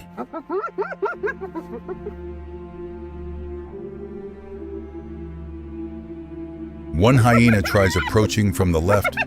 The mother rhino pivots, keeping the calf always behind her body, like a rotating shield before every direction of danger. The calf cries out in fear. The mother rhino responds with a deep rumble, like a heavy warning resonating through the hot air.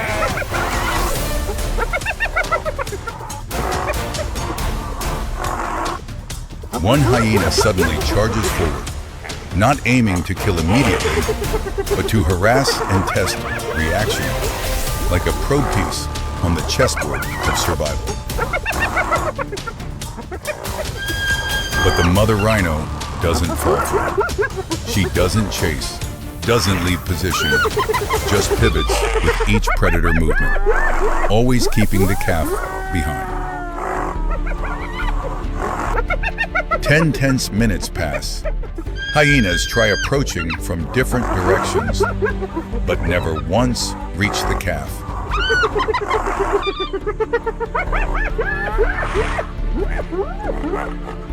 One hyena decides to take a risk. It charges straight at high speed, aiming for the small gap between mother and calf. A life or death gamble. The mother rhino reacts almost instantly. 2 tons of muscle launches forward, reaching nearly 50 kilometers per hour like a living tank. The predator can't dodge in time. The horn sweeps and strikes its flank.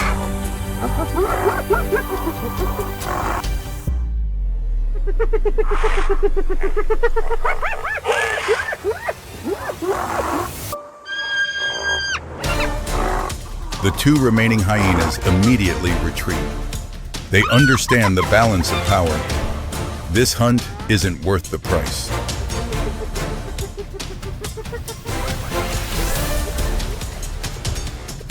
The mother rhino turns back, sniffs every centimeter of her calf, licks gently as a reassuring gesture. The calf still trembles, but uninjured. First lesson recorded. Days later, a pride of lionesses appears near the foraging area, multiple individuals coordinating the hunt, far more dangerous than solitary hyenas. Lionesses are the savanna's professional hunters. When hunting as a group, they can surround from multiple directions, cutting off prey's escape routes. The mother rhino doesn't run. Running would expose her back and separate her from the calf. She pivots slowly, keeping the calf at the center like the heart of a fortress.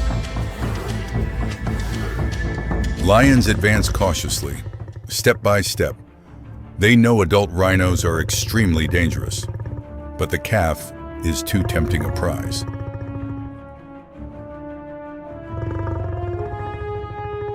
The calf is terrified, instinct urging it to flee, but memory from the hyena encounter makes it stay, pressing close to mother's body within the circle of safety. One lioness tries to charge in, lightning fast, but the mother rhino is faster. She spins and thrusts hard. The horn sweeps past, forcing the lioness to leap back. The confrontation lasts 20 minutes. The lion pride tries approaching multiple times from different directions, but the mother rhino's defense shows no opening. Finally, the lionesses stop. Their energy expenditure too great, risk too high. In nature, predators must always calculate. When the lion pride leaves, the mother rhino finally relaxes, breathing heavily, body exhausted, but the calf remains safe. And that's the only victory needed. In the following weeks, the calf grows significantly. It learns to position itself correctly when danger appears and learns to read signals from mother. At 3 months old, the calf has nearly doubled in weight.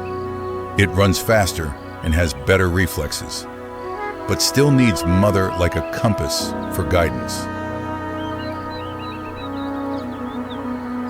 Each encounter with predators is a new lesson. In the wild world, experience is the strictest but most effective teacher.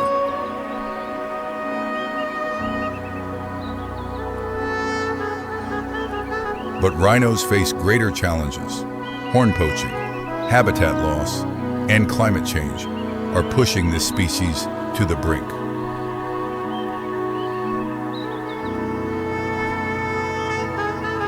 Only about 5,500 black rhinos remain in the wild, down 98% from 4 decades ago, making them critically endangered. Conservation areas are making efforts. Rangers patrol against poachers 24 hours, monitoring each individual to protect both mother rhinos and calves. Rhinos play crucial roles in the ecosystem.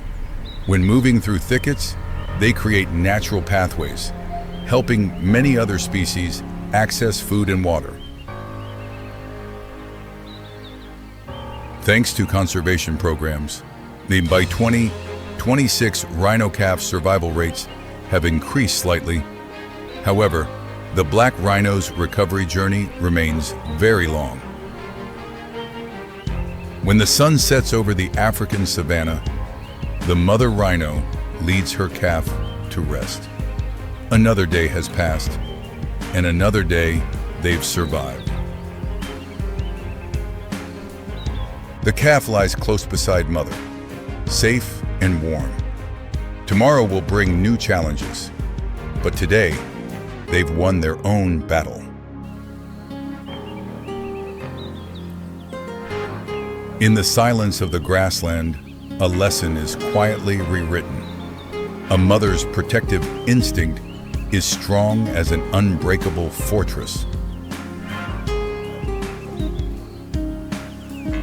Every surviving calf is a victory, not just for the individual, but for the species' future on this planet.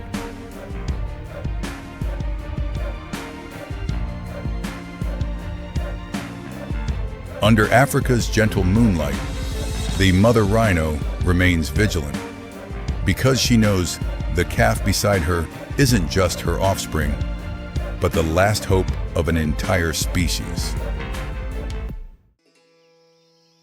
The East African savanna at midday. The shade thins as the sun climbs higher. This is the resting hour for most species, but not all of them know that. High on an acacia branch, a female leopard lies stretched out asleep. Below, the grassland is quiet. Nothing suggests this midday will not end as usual. But beneath the canopy, a small movement is beginning. A leopard cub, not yet 3 months old, is quietly slipping away from the shade where its mother sleeps.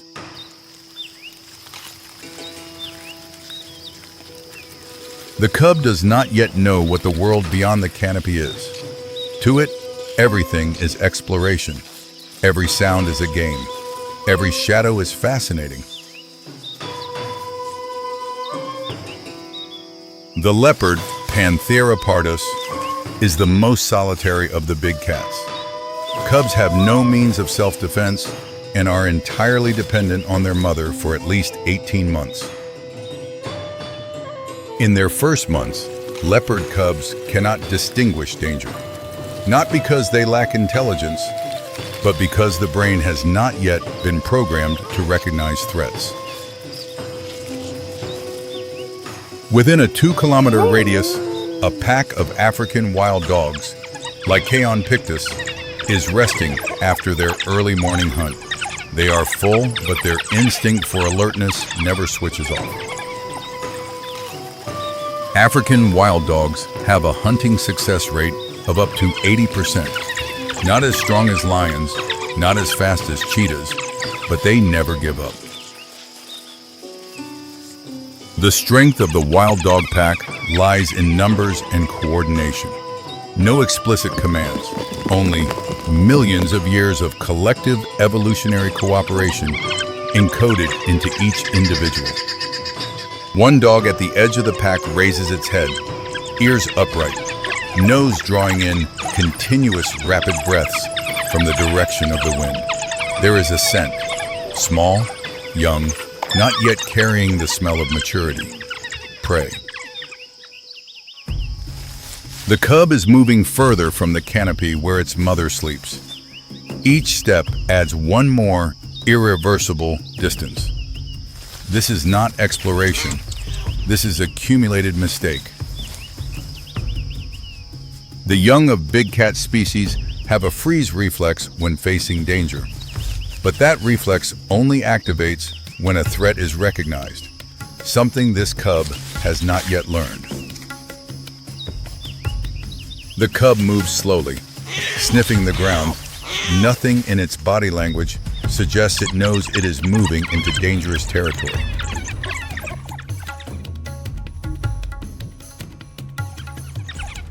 From the direction of the pack, signals travel not through barking, but through posture.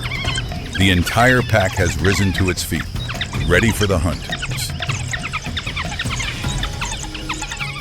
The cub has not yet seen the pack. The pack spotted the cub from the very beginning. The one who sees first always decides the outcome, a rule with no exceptions in nature. High on the branch, the mother leopard is still asleep. Nothing has changed up here. Sunlight, wind, the sound of insects. But below, a chain of events has begun that cannot be stopped.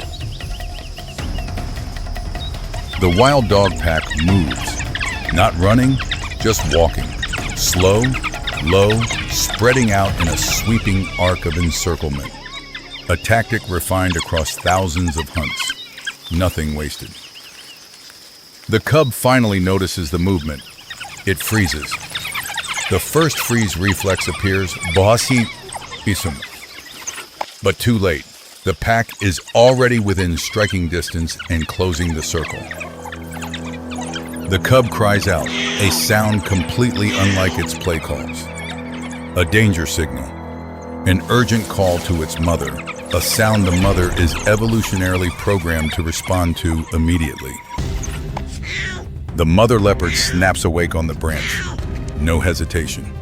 The cub's cry has triggered a reflex that millions of years of evolution have carved into every cell.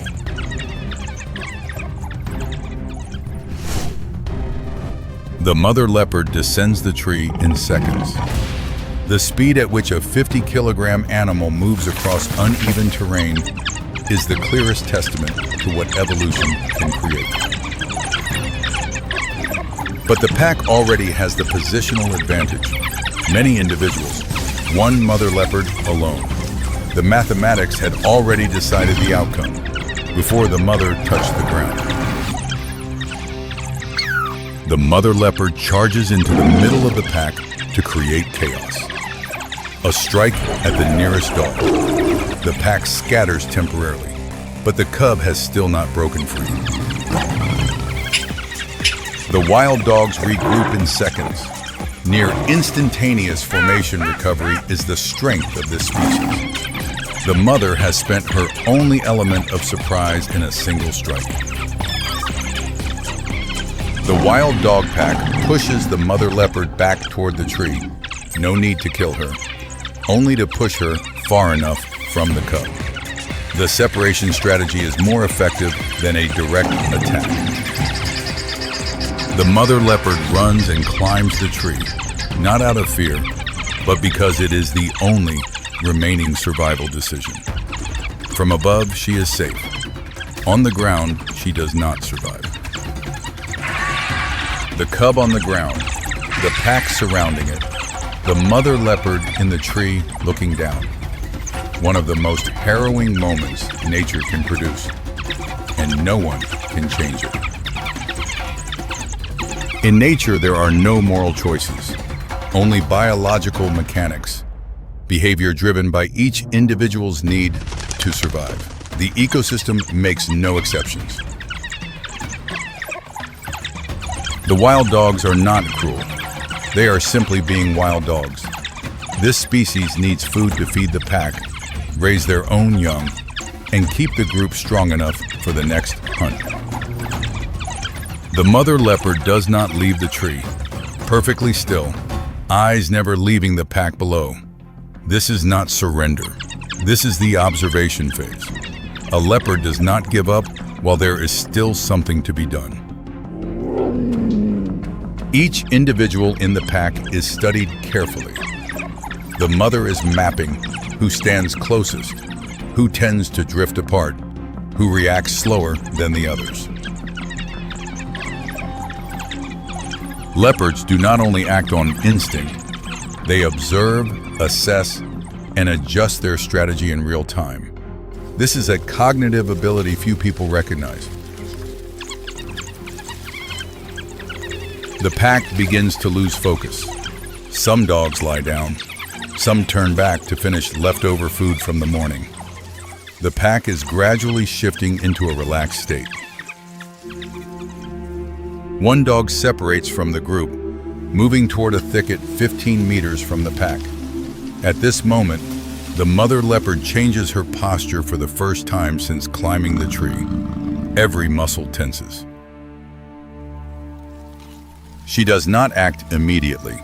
She waits longer, watching to see if the dog turns back. This is a patience very few species can sustain in a state like this. The dog moves 3 more meters away from the pack, almost outside the range of immediate support. The mother leopard begins to descend, step by slow step, without a sound. The strike takes less than 2 seconds. No warning, no sound beforehand. In this case, speed and silence are the same thing. They cannot be separated. The dog goes down. The pack reacts immediately, but the mother leopard has already climbed back up the tree, having taken a glancing hit from the pack. The blow was not enough to change the outcome, but it happened. The pack is unsettled for a few minutes, but does not leave. Their numerical advantage remains absolute. The mother leopard lies on the branch, with nothing left to do but wait. As the sun drops lower, the pack shifts direction, not out of fear, but because the instinct to follow prey herds on their daily cycle draws them away. The mother leopard descends the tree in silence. She goes to the place where the cub last stood. She sniffs the ground, sniffs the air, and then simply moves. There is no language sufficient to describe what is happening inside the mind of a female leopard at that moment. But the behavior that follows, what can be observed, says a great deal. She does not leave the area for many hours, circling, returning, sniffing, looking up at the tree, where, if things had gone differently, the cub would be sleeping beside her right now. In nature, the loss of young is not uncommon, but that does not mean it leaves no mark. The mother leopard's behavior shows that this species stores memory in ways not so different from humans. The lesson is not in who won or lost. The lesson lies in the distance between the cub and the canopy that a young animal without enough experience could not recognize. Innocence in nature is not something endearing. It is a gap in the defense system.